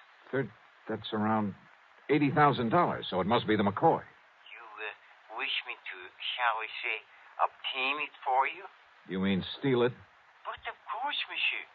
But for a price. No, thanks. I'll send you a check. You're giving him $200 just for that? A lot cheaper than my flying over there. Well, yes. So now I'd better check at the home of this, what'd you say the name is? Darrell Harcourt in Boston. I'll put down the address for you. Died about 2 years ago. Home's in charge of his old housekeeper, a Mrs. Mary Haskell. And I take it his property hasn't been disposed of yet. His fine old tapestries and furniture, yes, will to various museums here. Thanks. Everything but the contents of Mrs. Haskell's room and the study. The latter he willed to a nephew, Charles Curtis, to be given to him the day he finishes at Harvard. Well, that's a funny sort of arrangement. Harcourt was a funny man. The Buddha was the only thing of real value in that room. And he figured it was enough to get his nephew started in a business of some kind. I see. This Curtis boy get the house, too? No. That goes to Mrs. Haskell after Curtis gets the contents of that one room. Well, looks as though I'd better hie myself up to Boston and make sure that Buddha's really gone.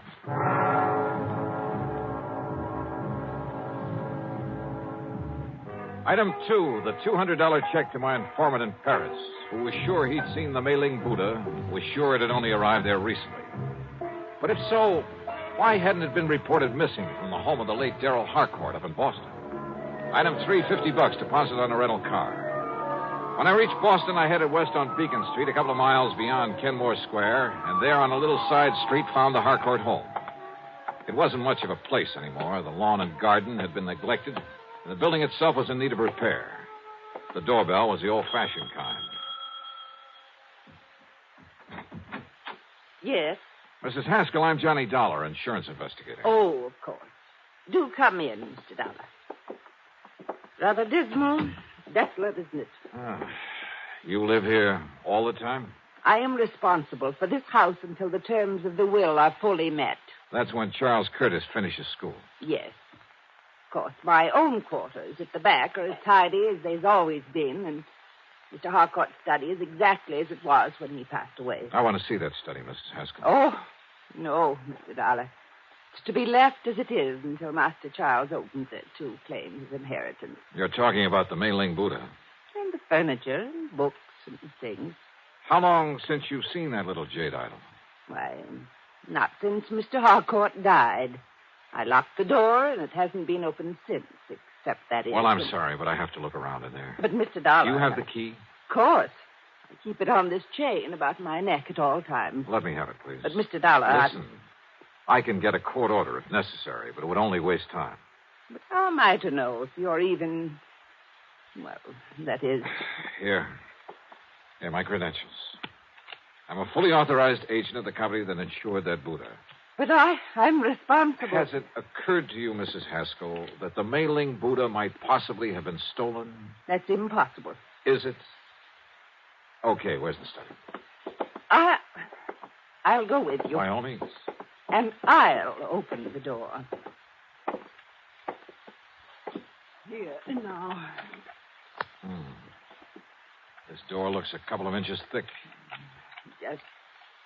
Just like the one to the library, where Mr. Harcourt kept all his lovely tapestries. Oh, dear, look at all that dust. Dust is right. It was on everything, the accumulation of a couple of years. On the desk, the chairs, the oaken floor, bookshelves, and tables. The room was dark and gloomy. Yes, it looks just the same, except for all this horrible dust. But as I told you, Mr. Dollar, this is the first time the door has been opened. Yeah. Now, where is the... Oops. Oh, I hope you didn't hurt yourself. No, I just didn't see it. But he always insisted on keeping the electric fan on that little table next to the door. Yeah. Now, where's the Buddha? In the little wooden casket on the desk. Now, let's see.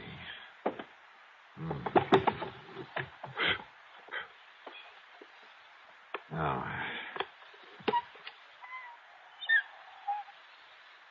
Well, I was afraid of this. Afraid of what, Mr... Oh, no. It's gone. The Buddha's gone. Yeah. Oh, no. I searched the room thoroughly and found no trace of the Mei-Ling Buddha. Somehow, someone had got in that locked room and stolen it. It must have happened recently. A piece as valuable as that wouldn't be allowed to lie around for long. The Marsoc had told me it arrived in Paris only a few weeks ago, and I had no reason to doubt it. But how could anyone possibly have got in there without leaving marks in the dust that swirled about our feet every time we moved? That showed a clear imprint of every step we made. That left a mark on everything I touched.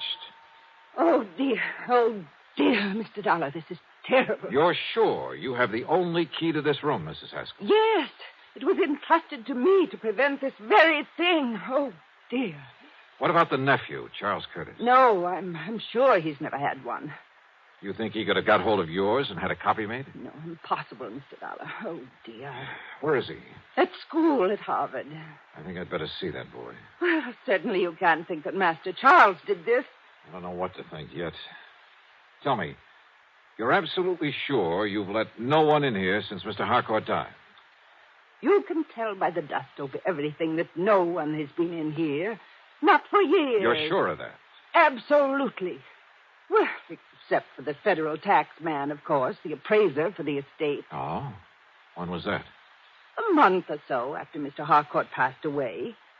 And yet the piece showed up in Paris only a few... I was with him, Mr. Dollar, and so was the attorney. Who is the attorney?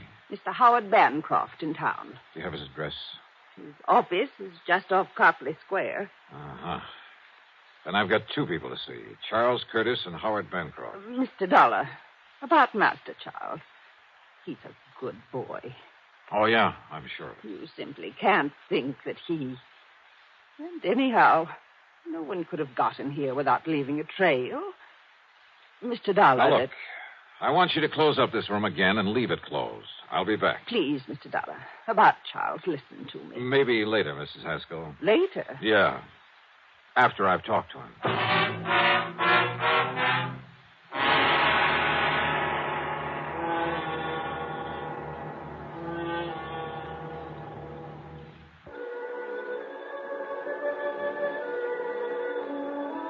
One thing puzzled me. If young Charles Curtis did steal the Buddha, why did he do it? After a few months more at Harvard, he'd get it anyway. And he'd be able to sell it on the legitimate market for a lot more than it would ever bring on the Paris black market.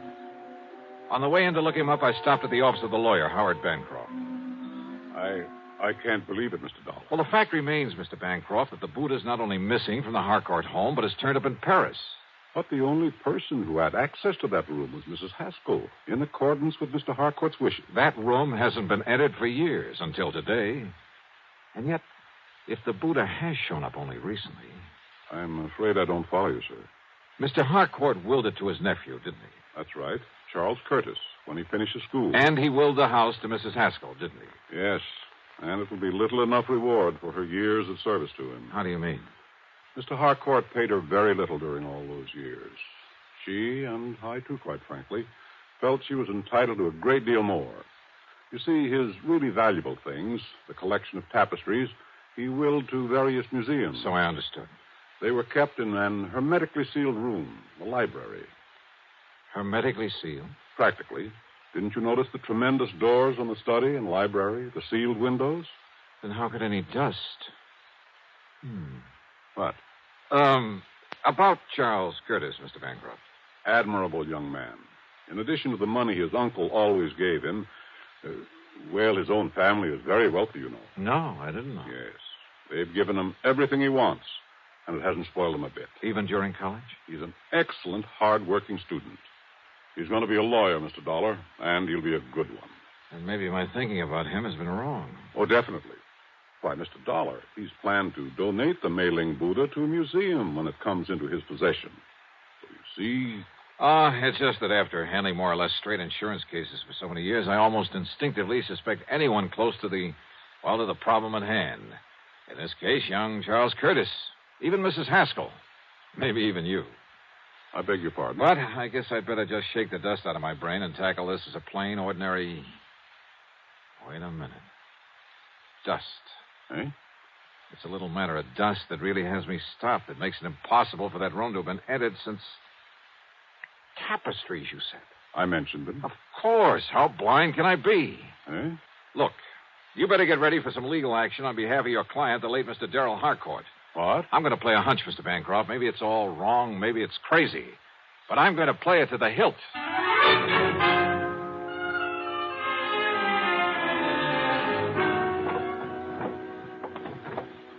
No. Mr. Dollar, you can't do this. You have no right. Now, we'll see about that. These are my own personal things. I don't believe you're an insurance investigator at Please, all. whatever you like. Have you a warrant to search my room this way? No. No, you're just some thief, some... Uh-huh. Oh. Yeah. This bank book in your name. No, you give me that. Oh, no. Uh-huh. Some 20 years of a balance that... that never got above $600 or $700. Give me that. Here. 2 months ago, a single deposit of $21,000. That was money That was the money you got from some crook. We let the police run him down. Some crook who smuggled the Mei-Ling Buddha over to Paris after you stole it out of the study. That's impossible, and you know it. That study hasn't been open for nearly 2 years. You saw the layer of dust in there yourself. Oh, yes. You pointed it out to me half a dozen times. I should have caught on then. Come on. We're going into that study. Give me the key. No, I won't. Then I'll have to rip it off that chain around your neck. All right. Here. You saw for yourself? Yes, I saw it all right. And I didn't have sense enough to realize what kind of dust that was. Here now. Look at it. Full as earth. What are you talking about? About the old-fashioned method of cleaning fine tapestries with full as earth. That's the way Mr. Harcourt cleaned them, isn't it? What difference does that make? And there's probably a supply of it down in the cellar somewhere that he always kept on hand. What if there is? That doesn't prove anything. Yeah, I was blind. Blind as a bat when I knocked over this electric fan that didn't have any dust on it. Because it's what you use to spread the dust. The fine particles of full as earth all over this room. A little sackful, maybe, held in front of the fan. Now, listen. And it left proof, apparently, that nobody'd been in here for a couple of years. Yeah, it had me fooled. But not anymore.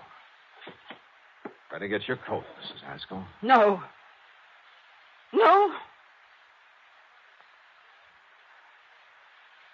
Mr. Dollar, I deserved far more from Mr. Harcourt for my years of service. And of watching him squander his money on the idle tapestries. And on that nephew who had money of his own. Now I have money. Plenty, Mr. Dollar. More than I need. I'm an old woman. But you're young. Perhaps you could use some of it. Perhaps $10,000 or $12,000. You'll have to think of a better way out than that, Mrs. Haskell. Please. And you know something? I have a notion you're going to have time to think about a lot of things. Plenty of time.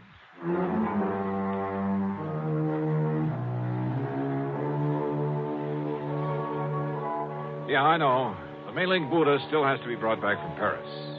Maybe I'll get the assignment. Maybe it'll go to one of our regular foreign investigators. As for Mrs. Haskell, well, I'm sure Mr. Bancroft will lose no time in taking whatever steps are necessary. So, expense account total, including mileage on my rental car and a few incidentals, well, call it $300 even. Yours truly, Johnny Dollar.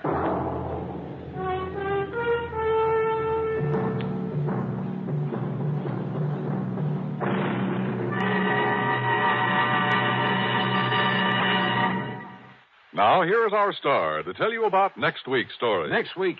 Well, far be it from me to get up on a soapbox, but I hope you'll make a point of listening to it. It concerns a lot of money in the wrong hands, in the hands of a bunch of kids too young to meet responsibility, too young to realize that cutting loose from family before they're ready can lead to trouble. In this case, murder. Yeah, I think you'd better hear it. So join us, won't you? Yours truly, Johnny Dollar.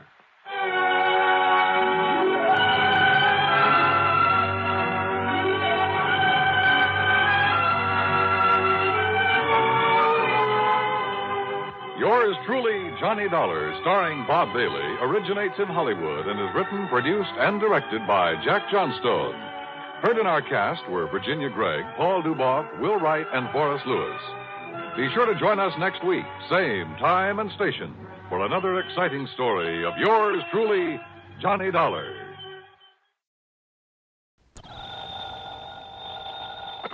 Johnny Dollar. Dollar, the investigator? That's right, insurance investigator. Then you're the man I want, the man I need, immediately. Well, it just happens I'm late for an appointment, Mr. What did you say your name is?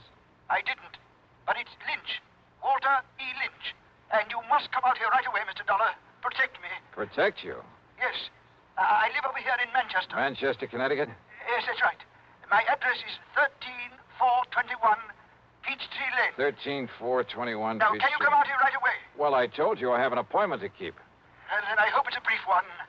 You'll come here as soon as you're through with it? Well, that depends, Mr. Lynch. What seems to be the trouble? Well, I thought I clear to you, Dollar. My life has been threatened. Well, isn't that something for the police to handle? The police? After all, unless there's insurance involved. Why, of course there is. My own Oh, what company, Mr. Lynch? company. Yeah, that's right. Well? Now, what is the matter with you? What difference does it make? If my life is in danger, I need your protection. Okay. Who made this threat against your life and why? Oh, good heavens, man, do I have to go into that sort of detail on the telephone? Well, unless I know what this is all about and, look, you didn't answer my question, Mr. Lynch. Have you told the police about this? Do you think I'd call on you if I had? But if your life has been threatened, the thing And I to do... tell you it has. What is the matter with you? All right, then. Call in the police. Now, you listen to me, Dollar. Meantime, if I find any legitimate reason why I should make an investigation, Don't you understand? I'm not asking for investigation. I'm asking for protection. And I tell you, the people for But you now, to look, call... you have my name, you have my address. Now, you get on over here. But don't you see? I can't shall be waiting for you. Mr. Lynch. Okay, mister, go ahead and wait. Of all the crackpots. I wonder, though. Yeah? Johnny? Yeah, that's right. Pat McCracken, Johnny, Universal Adjustment. Oh, say, Pat, will you find out for me what company, if any, holds a policy on a Walter E. Lynch over in Manchester? Sure, Johnny. But listen, I thought you were going to be here in my office at 10 o'clock sharp. Pat, I'm sorry, but this I need phone... your signature on a deposition for that arson matter you covered last I week. know. And I've got to have it right away. See, one of our men will take it with him out to the coast on the 10:30 plane. And, Johnny, it's 8 minutes after right now. Yeah, I see it is. Pat, I'll be there in 3 minutes flat. Okay. Meantime, look up that Walter Lynch for me, will you? Okay, just get on over here. Right.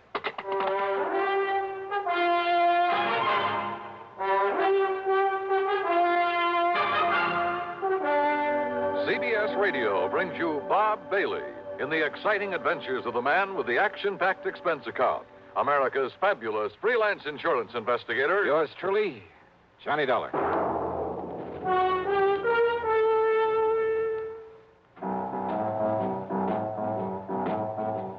Talk about best-selling records. Here's a familiar tune about America's best-selling filter cigarette, Winston.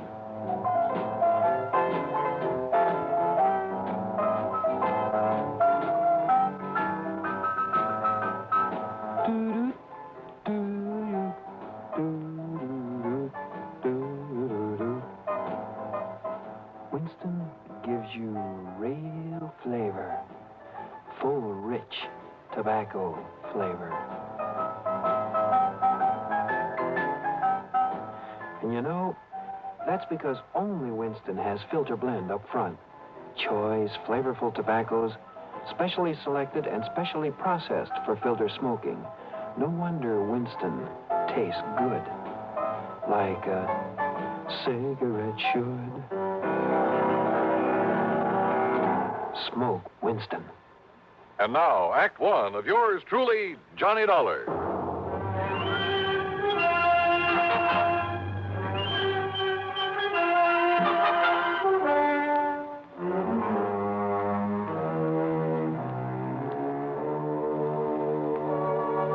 Expense account submitted by Special Investigator Johnny Dollar to Eastern Trust and Insurance Company, Home Office, Hartford, Connecticut.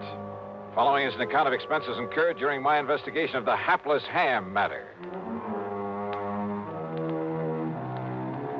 Expense account item one, $1.20 plus another $1 for the cab driver who got me from my apartment to Universal Adjustment Bureau in record time. I barged in on Pat McCracken without being announced. Put my John Hancock on the deposition, after which he witnessed my signature. All right, there we are. Now, here you are, Miss Dulcie. Give these to Mr. Peterson and tell him happy plane trip. Yes, sir, right away. Oh, and see if Bartell has found any of that lynch information I asked him about. There's been a lynching, Mr. McCracken? No. Just do as I say. Now, go ahead. But I thought I heard you...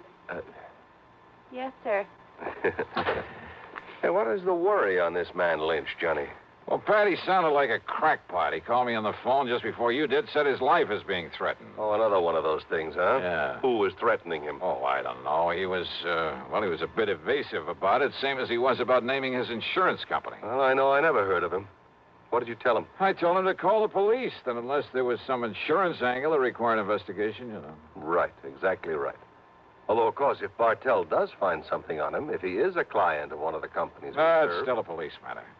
Why call on me to play bodyguard? Well, you know, Johnny, if you would have your telephone number unlisted, you'd save yourself a lot of these nuisance calls. Yeah, I know. Oh, yes?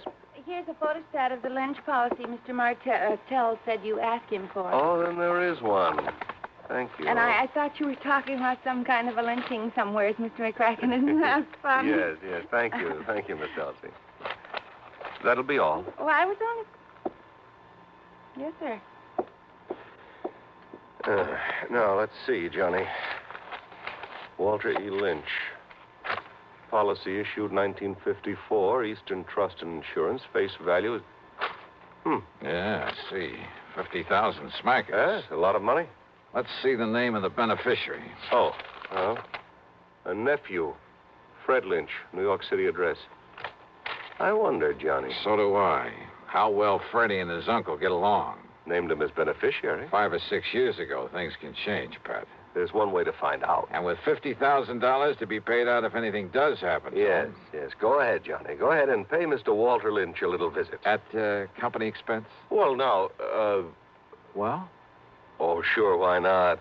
I'll notify Eastern that we've assigned you to this, but that you'll send your expense account directly to them. Okay? Okay.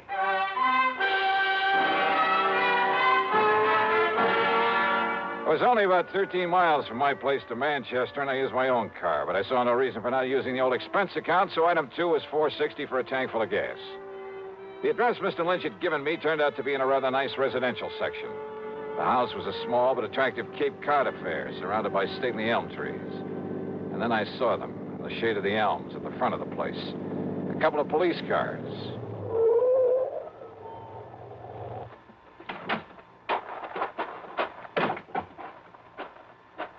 Just a minute there, mister. Huh? Oh, hi, officer. Who are you and what do you want around here? Oh, my name is Dollar, Sergeant Johnny Dollar, insurance investigator. I came here to see Mr. Lynch. Insurance investigator, huh? Any credentials? Better let me see them. Oh, sure, you're okay. Here you are. Hey, what's happened around here? Okay, Dollar. You boys act pretty fast, don't you? What do you mean? Is Mr. Lynch in some kind of trouble? I'd call it worse than trouble, Dollar. He's dead. He's what? That's right. Murdered. Well, then I'd better get inside there and see what's what. Yeah, Dollar. Sure, maybe you better.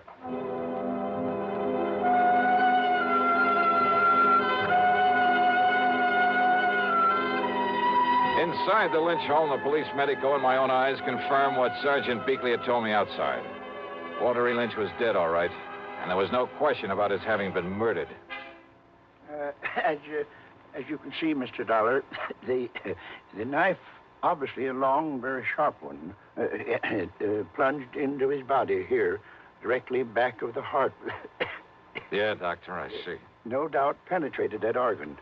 Death must have been virtually instantaneous. Yes. Any sign of the murder weapon? We haven't found any sign of it here in the house, Dollar. Conroy's out back looking for it. And for any footprints that might give us a clue. That little rain we had last night ought to help in the footprints department. Only it doesn't. However it did, this must have come right in the front door. Hi, Dollar. Hi, Conroy. Sergeant, you want me to see what's holding up the boys from the lab? Yeah, I'll give them a call. Right, you are. Meantime, Dollar, if you have any ideas... No, wait a minute. Too late, I guess. What? If there were any fingerprints on that telephone, Conroy's probably covered them up. Probably covered up anyway. Huh? Well, it wasn't the killer who called us about this. It was the old character who lives next door, a man named Halsey. Right now, he's back home in his rocking chair at the corner window, muttering to himself, trying to recover from the shock. Maybe when he does recover, he'll be able to give us some help. How did he find out about this? Seems he came over here to talk to Mr. Lynch about his nephew. Fred Lynch. Nobody answered his knock. The front door was wide open, so he walked in here and found this. So he picked up the phone and... You, know about Fred Lynch? I know he's beneficiary of his uncle's insurance. Another good motive gone to waste. What do you mean? You don't know about a couple 3 years ago when Freddie's mother died, left him a pile of money, only made the mistake of leaving it in charge of this one, this stiff we've got lying here? What happened? Well, this old crook finagled that young kid out of every cent of it, so that by the time Fred was 25, entitled to it. That was about 6 months ago. Why, Dollar, Freddie ended up with nothing. His own nephew. That surprise you, Dollar? It's because you don't live here in Manchester. Don't know anything about the Lynch family, what's left of them. which is only Freddie now. What's that supposed to mean? Not one of the Lynch tribe was any good. Ask me, the town will be glad to see this one out of the way. Oh, I get it. Oh, what'd they say, Conroy? Somebody on the way over? Harker will be over as soon as he clears up a hit and run over on the east side. Okay. Well, I guess there's nothing more we can do. Oh, go see who it is. Yes, sir.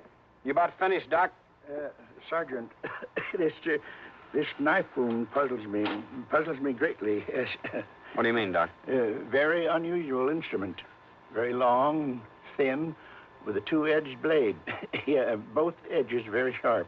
That's so? Yeah, very unusual. Sergeant, you said a neighbor, Mr. Halsey, found him here? Yeah, did somebody speak my name? Here's the man who was knocking on the door. Oh, Mr. Halsey, come in. I don't know that I want her, Sergeant. With that poor man laying there dead. Mr. Halsey, this is Johnny Dollar, insurance investigator. Eh? Insurance investigator? Yeah, I understand you came over here to talk with Mr. Lynch about his nephew, Mr. Halsey. Freddie. Why, that worthless young wastrel, that... Why do you say that? Well, because he never did a day of honest work in his life.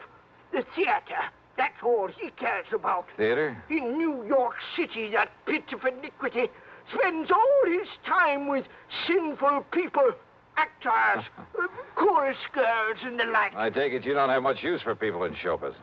Scum of the earth. That's what they are. That's all they are. Yeah, and well... he's one of them. Now, Mr. Halsey, and if you... when I saw him here this morning... What? He was here? No doubt come to beg some money from his uncle. Why didn't you tell me that, Mr. Halsey? Of course his uncle cut him off from the money his mother left him. Wouldn't you have done the same? Mr. Halsey, listen, would you... Yes, well, wouldn't you? Look here now. An actor he is in that sinful city down there. Wait a minute. You say that Freddie was here this morning? Yeah, of course he was. When? That's why I finally made up my mind to come over here and talk to Walter about him. What time was he here? Well, from 9:30 to a few minutes of 10. Doc, have you been able to fix the time of death? Very, very close, Sergeant, yes. By the body temperature. What time would you say, Doctor? About 10 o'clock. Mr. Halsey, are you sure it was a few minutes of 10 when Freddie left here? Well, of course I am. How sure? I was sitting by the window listening to my radio like I always do. Thought you didn't like anything about show business. Radio is different. Oh, thanks. Freddie left his house just before the WDRC announcer gave the time as 10 a.m., and radio time is accurate time. I see what you meant, Sergeant, about a motive going to waste where Freddie was concerned. What are you talking about, Dollar? The doc says death was about 10 a.m. I know. So? And Mr. Halsey, you're sure that Freddie didn't come back here after 10? What's the difference? Of course I am. These eyes of mine may be pretty old, but they never miss anything. Well... What's the difference, Johnny? Freddie's the one that killed him. Lord knows he's the one logical suspect. No, Sergeant. Doc says approximately 10. So, all right, it was a few minutes of before Freddie left here. So Freddie killed him. Now, look, everything ties up. Yeah, and the kind of a knot that's going to hang that boy. No, Sergeant, I wish it was that easy. Oh, of course it is. Motive, opportunity, everything. It all spells Freddie Lynch. No. Conroy put a tracer on him. Right, Sergeant. Sergeant, I'm afraid you're wrong. How can I be? That is, if Mr. Halsey is sure of his times. Of course I am. On the radio. Okay, Dollar, why? Because Walter E. Lynch was still alive after 10 o'clock. What are you talking about? How do you know? Because he'd called me on the phone. Because I myself was talking to him at exactly 8 minutes after 10.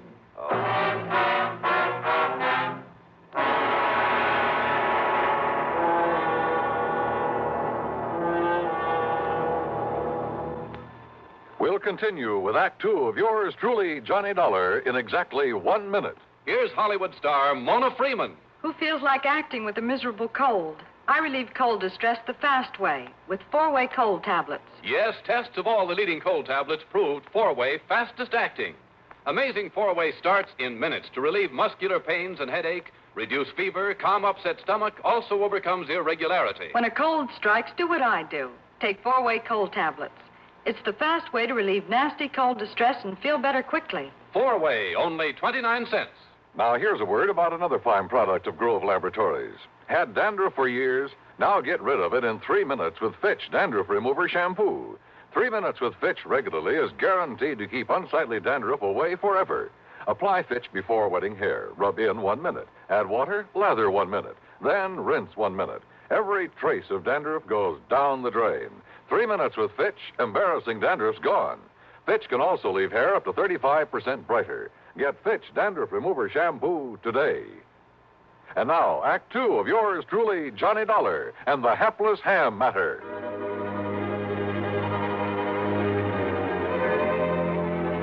No question about it. I was the perfect alibi for Freddie Lynch. Freddie had left his uncle's house a few minutes before 10. I had talked with his uncle at 8 minutes after 10. Yeah, and when the police checked up, they learned that Freddie had taken a bus to New York at 10:15. On foot, and he was on foot. Old man Halsey had seen that. He had to leave the house before 10 to make that bus. I told you, young man, these eyes of mine may be old, but they never miss a thing. He was on foot, all right, and he left this house before 10 o'clock, and he didn't But now wait a minute. If someone else came in here to commit the murder after Freddie left, why hadn't old man Halsey seen that person? You're right, Dollar.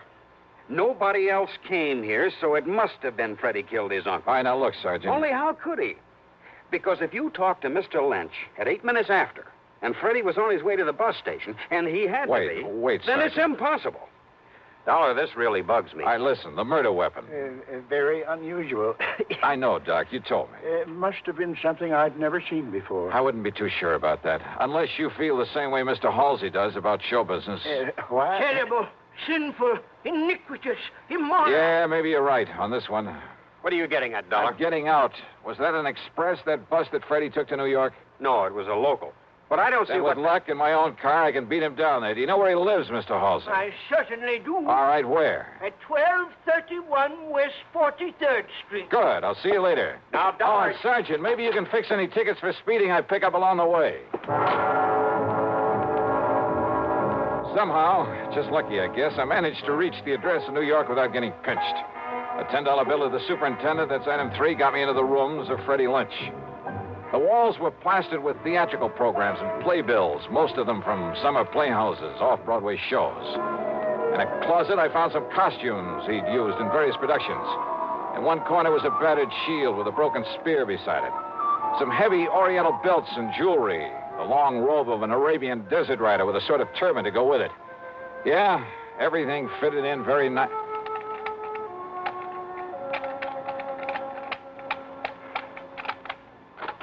Hey, yeah, wide open, Freddie, wide open, just the way you left it. Come in, kid. I beg your pardon? Kind of careless, but it's all right. It's okay. Hey, who are you? You kidding? Jerry Allen, the agent, you know.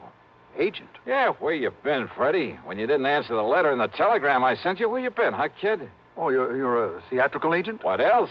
Listen, look, hey, kid, get this. I got a part for you, great part, a great one, a good salary, too. Of course, you got to let me represent you in the deal, but all I want's the usual 10%. Well, how about it, huh, kid? Jerry Allen, you say? Yeah, sure, that's right. Oh, we never been introduced, but I caught you in half a dozen things, and you're good, boy, good, real good. Well, I like to think so. Sure you are. And being it's my business, I got to keep adding to my stable of actors, see what I mean? So if you want this part, well...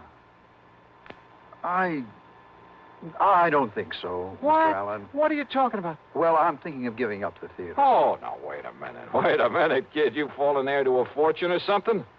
Why do you say that? Of course, if you don't want the part. No, wait. Perhaps I'd better do another play or two. Good. And you'll let me represent you? Well, Freddie? Oh, why not? Well, if the part is good. Is the part good? It's great, kid. It's great. And if this thing doesn't hit Broadway the first time out... Hey, listen. It's a new play written by Johnstone. You get that? Johnstone? No, I'm afraid I don't recall ever... Oh, sure you've heard of him. Why, man, he's had more hits. Oh, and listen, Freddie, listen to this part. All right. I'm listening. Okay, starts out a young man, just about your age. Second act is 20 years later. Hey, you think you can do it? Why? Of course, my good man. Good. And the third act, well, now that part may be a little tough. You got to kind of make like you're about 60.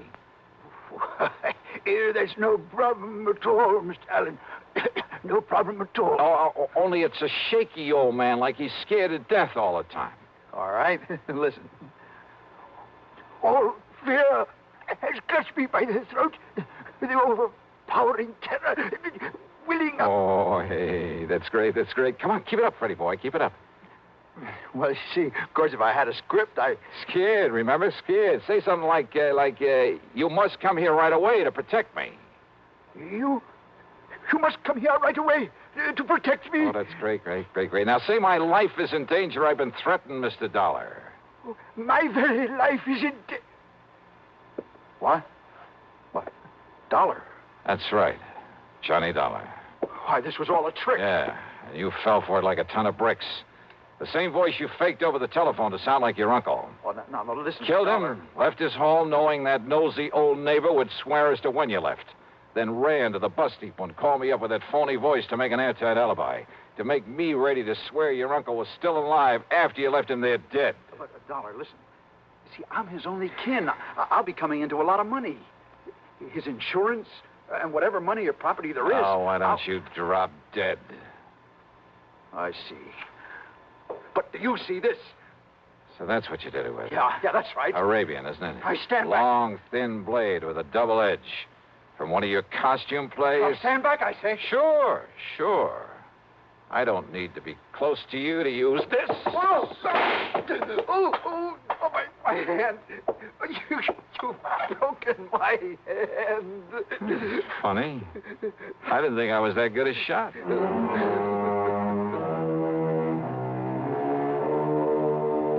So now I'll have to make another deposition for the sake of another trial.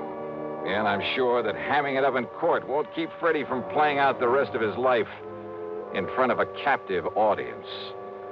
Expense account total, including a flock of incidentals, well, let's call it $100. Yours truly, Johnny Dollar.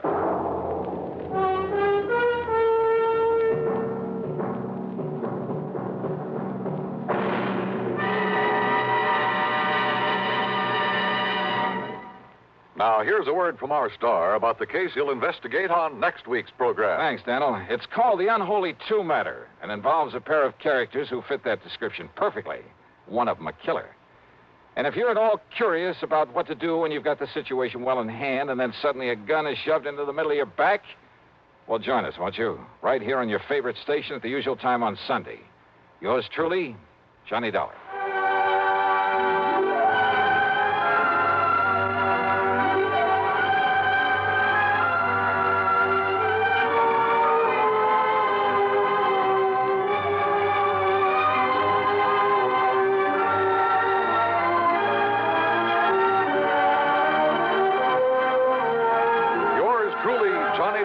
Starring Bob Bailey, originates in Hollywood and is written, produced, and directed by Jack Johnstone.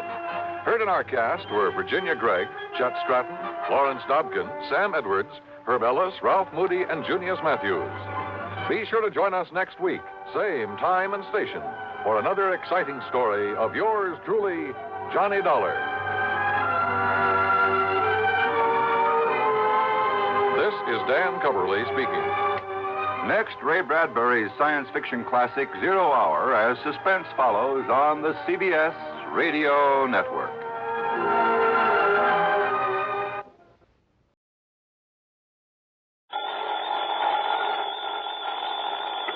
Johnny Dollar. Paul Peters, Johnny, at Western Identity Company. Oh, hiya, Paul. How's the weather out there in the City of the Angels? Johnny, Yeah? can you come out here right away? What's up? Well, put it this way.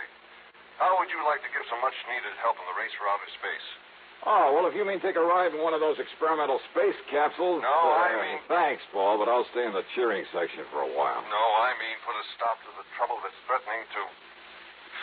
But, Johnny, we have no proof. No proof at all. No proof of what? That these deaths were anything but accidental. That they weren't incidental to something much bigger. Paul... But if you can find out who's in back of them, who's in back of all this... Hey, look, will you start making sense? What? The race for outer space, remember? Yes, Johnny, and you know its importance. Yeah, and I take it some company, some client of yours has a hand in it. Yes. But they're having trouble. Yes. What?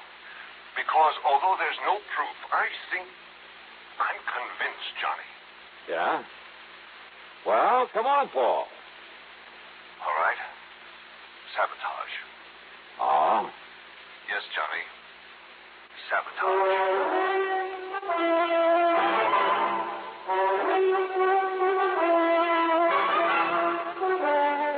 CBS Radio brings you Bob Bailey in the exciting adventures of the man with the action-packed expense account, America's fabulous freelance insurance investigator. Yours truly, Johnny Dollar.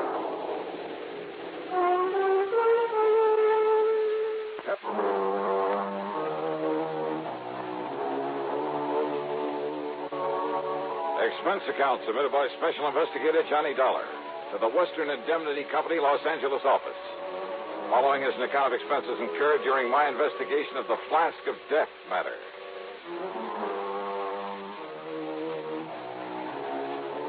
Expense account item 1, $180.40 for a plane to New York, then one of the big jets to Los Angeles.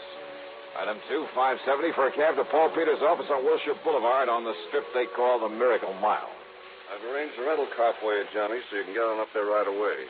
On up where, Paul? And you still haven't told me what this is all about. Look here at this detailed map, just above Santa Barbara. Here.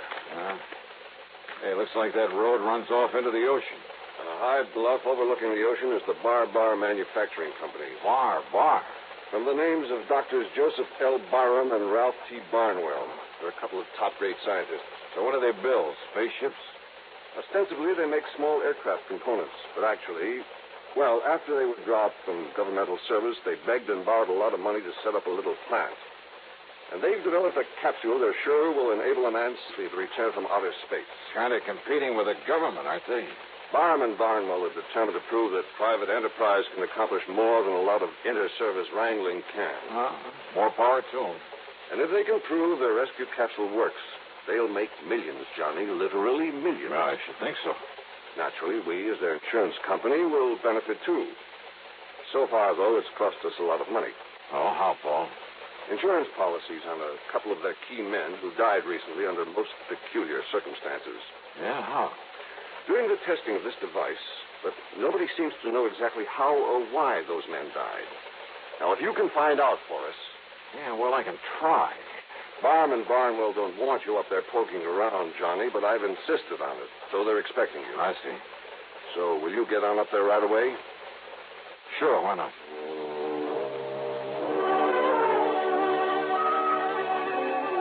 Thanks to a good freeway system, I arrived at the Bar plant shortly after 2 p.m. One of the guards led me onto a long steel platform that stuck far out over a wide cove at the edge of the ocean. At the end of it, surrounded by a lot of complicated machinery, attended by half a dozen men, was Dr. Ralph Barnwell at the controls of a gigantic hoist. A long, heavy steel cable on it was pulling something out of the deep waters of the cove. Much to my surprise, Dr. Barnwell didn't seem to resent my presence at all. Yes, Dollar. Here comes the space capsule. This time the test has to be successful. Say, tell me, Dr. Barnwell. Twice before it was plunged, fired into this deep hole at the edge of the ocean under conditions stimulating a return from outer space. Everything within the capsule functioned perfectly. The tests were a complete success, except for one thing. Yeah, what's that? For no apparent reason, for no reason at all. Yeah? The man inside it was dead. I see. Easy now. Lower, Doc. Yes. All right now. Ready on the cradle. And that's why, Mr. Dollar. That's why my partner, Dr. Joseph Barham, insisted on making this test himself. All right, men. Release the pressure so we can open the door of the capsule. All ready? Good. All right, now come along, Dollar.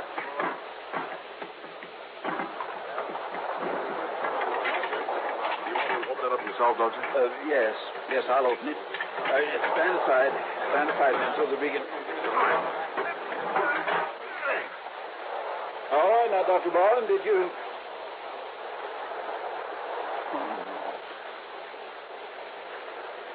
Joseph. Doctor.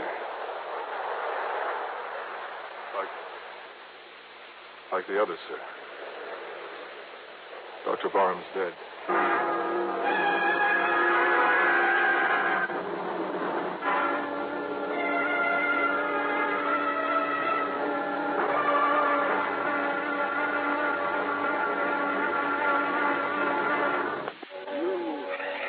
You saw right yourself, Dollar. There was nothing inside that capsule that could possibly have killed Joseph Barnes. Yeah, well, now, maybe the autopsy will, Doctor?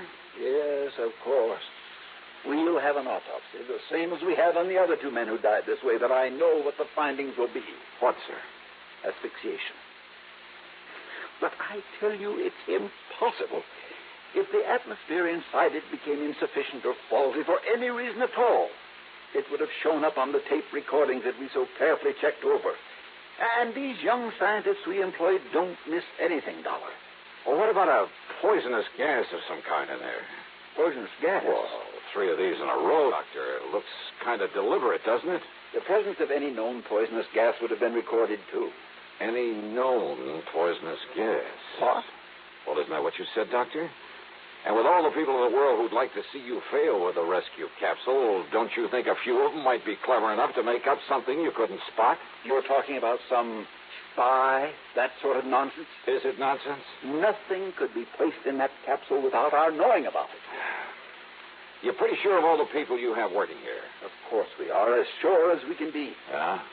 And what's more, if anything, any device had been placed in the capsule to release this poisonous gas you're talking about, we'd have discovered it when we opened the capsule. We'd have smelled traces of it. Well, maybe. And maybe it sounds wild, Doctor, but have you considered the possibility of the man himself in there releasing some kind of... Dr. Barham, a suicide?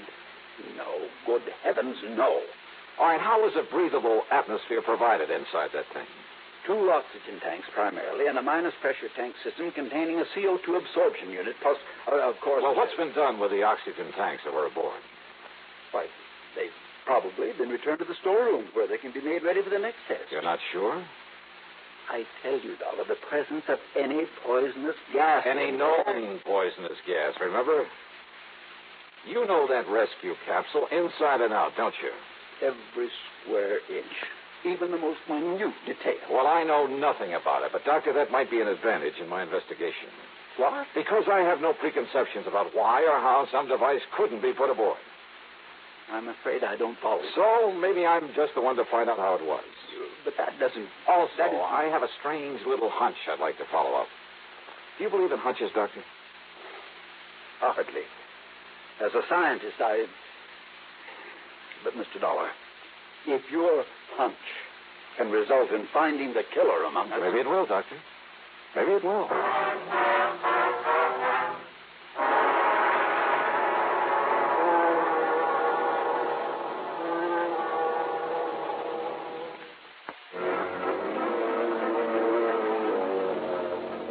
My hunch was a long shot, and I knew it. But my hunches usually pay off. Dr. Barnwell promised no interferences and gave me a pass that would get me by his security guards to any department or laboratory in the place. I talked with some of his bright young scientists and engineers and other technicians, not because I expected to get anything from them, and I didn't, but to hide my real purpose. Then I wandered into the storeroom where the oxygen cylinders were kept. I talked to a rather dull-witted character named Pete Prosser.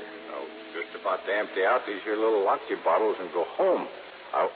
Say, didn't I see you up there on the dock with Dr. Barnwell this afternoon, Mr. Dollar? Yeah, that's right, Pete. And, aren't you the one who opened some of the valves on the outside of that capsule just before Dr. Barnwell opened the door of it? Well, release valves, they call them, Mr. Dollar. Yeah. I open them up real slow so as to let the inside pressure get what you call equalized with the outside air. Or to release whatever was inside that killed him. Oh, what you say, Mr. Dollar? Pete, where do the oxygen bottles come from that are used to provide an atmosphere in that capsule? Right here in my storeroom, Mr. Dollar. Oh, you fill them up yourself? From a master cylinder of the stuff, something like that, huh? Oh, no, sir. I only issue them out when I get the orders, Mr. Dollar. I guess they don't think I got brains enough for anything much else. But I really have, Mr. Dollar. I got a lot of... Well, who does fill them up for use? Well, now, that's a funny thing, Mr. Dollar. I don't exactly know. You don't know? But it must be some of the scientists they got all around here. For all I know, Mr. Dollar, is they're always full and ready when I get the orders to deliver flask number so-and-so and so-and-so up to the dock. I come down here and get them and then help install them. Uh-huh. What happened to the bottles that we used this afternoon? Well, the first thing we done, Mr. Dollar, was check them out up there on the dock. Check them out? Well, sure, Mr. Dollar, to be sure they still had pressure in them in case their running out was what killed poor Dr. Barnes. But it wasn't. On account of they still had plenty of pressure. You emptied them up there? Oh, no, sir, Mr. Dollar. That's what I was going to do when you come here just now. You see them here on this rack? Yeah. What have you hooked them up to? That pipe through the ceiling there. What's that? Oh, that's the exhaust. You see, I just want to put this valve, and they empty out in the air where they can't cause no explosion or nothing. No, wait. Close that valve. Oh, sure. Only we can't fill them up fresh if we don't empty them first. Hey, Pete, well, listen, Pete. Yes, sir, Mr. Dollar. Well, I've kept you after hours, and I'm sorry for that. Oh, that's all right. So, why don't you run along and I'll take care of emptying these flasks for you, huh? Well, now, that's real nice of you, Mr. Yeah, Dollar. sure. I'll see you in the morning. Yes, sir. Well, good night, Mr. Dollar, and thank you, sir. When he was gone, I tore over to one of the laboratories I'd visited earlier. There I borrowed a couple of healthy-looking white mice. Then back to the storeroom. I hooked a tube onto each of the oxy bottles and slowly fed the contents, supposedly pure oxygen, into the cage with the mice. Well, for a while, they cavorted about very merrily, and I wondered if for once my hunch had been a wrong one. But then, suddenly, the mice keeled over, lay there, gasping for breath. And by the time I could shut off the valve, both of them were stone dead.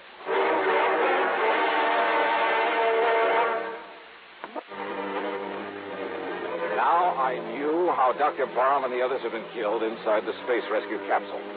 But by whom? And more important at the moment, why? And then I remember the old Latin phrase, cui bono, who benefits? And the answer came so easily I could have kicked myself.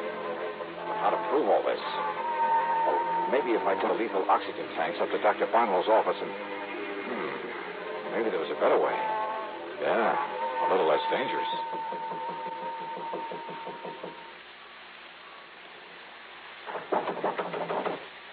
Yes, come in. Oh, come in, Mr. Dollar. Hi, Doctor. Well, as long as you're still around, why don't we have dinner together? And what's that you have there? Oh, it's just one of the oxygen bottles that was taken off the rescue capsule this afternoon. Yeah, I'll fit it here by the door. May I ask why? Well, because I think the valve has developed a leak, and I just thought you ought to know about it. The valve? It leaks? Sure. Did you hear it? Yes. Yes, well, then we'd best get it out of here. Oh, no, that's all right. Sit down, Doctor. I want to talk with you. Yes, but a lot of additional oxygen in here.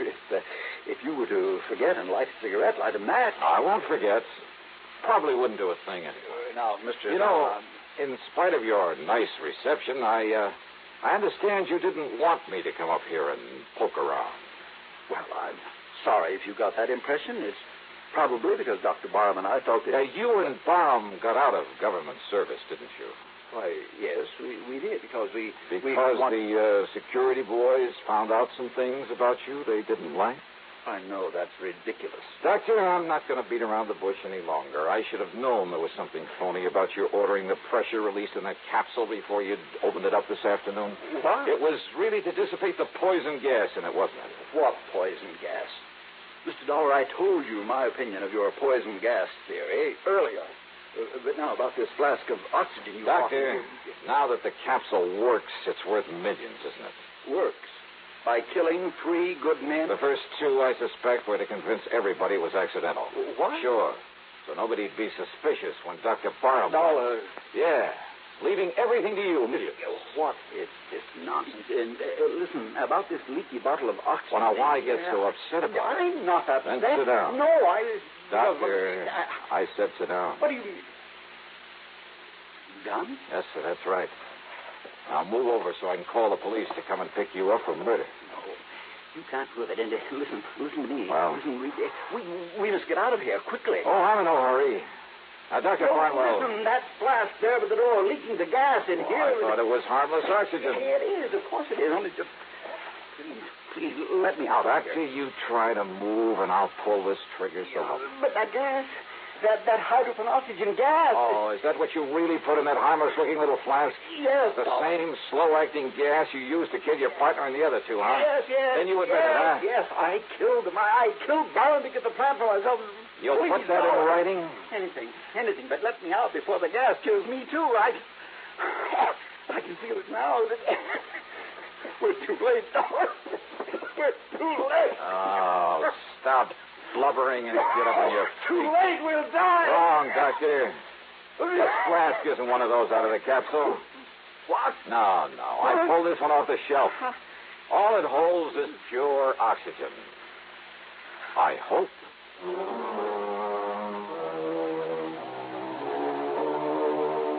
I don't know, of course, but I suspect the government will take over. Maybe they'll have something in that space rescue capsule. But as for money, royalties, well, I'm sure that Barnwell won't be able to spend more than in prison. Expense account total, including a couple of days and nights in Santa Barbara and a trip back to Hartford, $431 even. Yours truly, Johnny Dollar.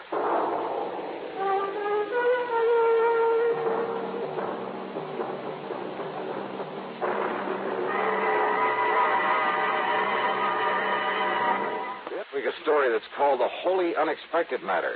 And believe me, the title fits. Yeah, it involves a wild trip across the country in search of a killer. A killer who just happens to be looking for me. Who apparently knows more about my plans and where I'm going than I do myself. All of which leads up to a really unexpected twist at the end of the yarn. I think you'll like this one. Like it a lot. So join us, won't you? Yours truly, Johnny Dollar.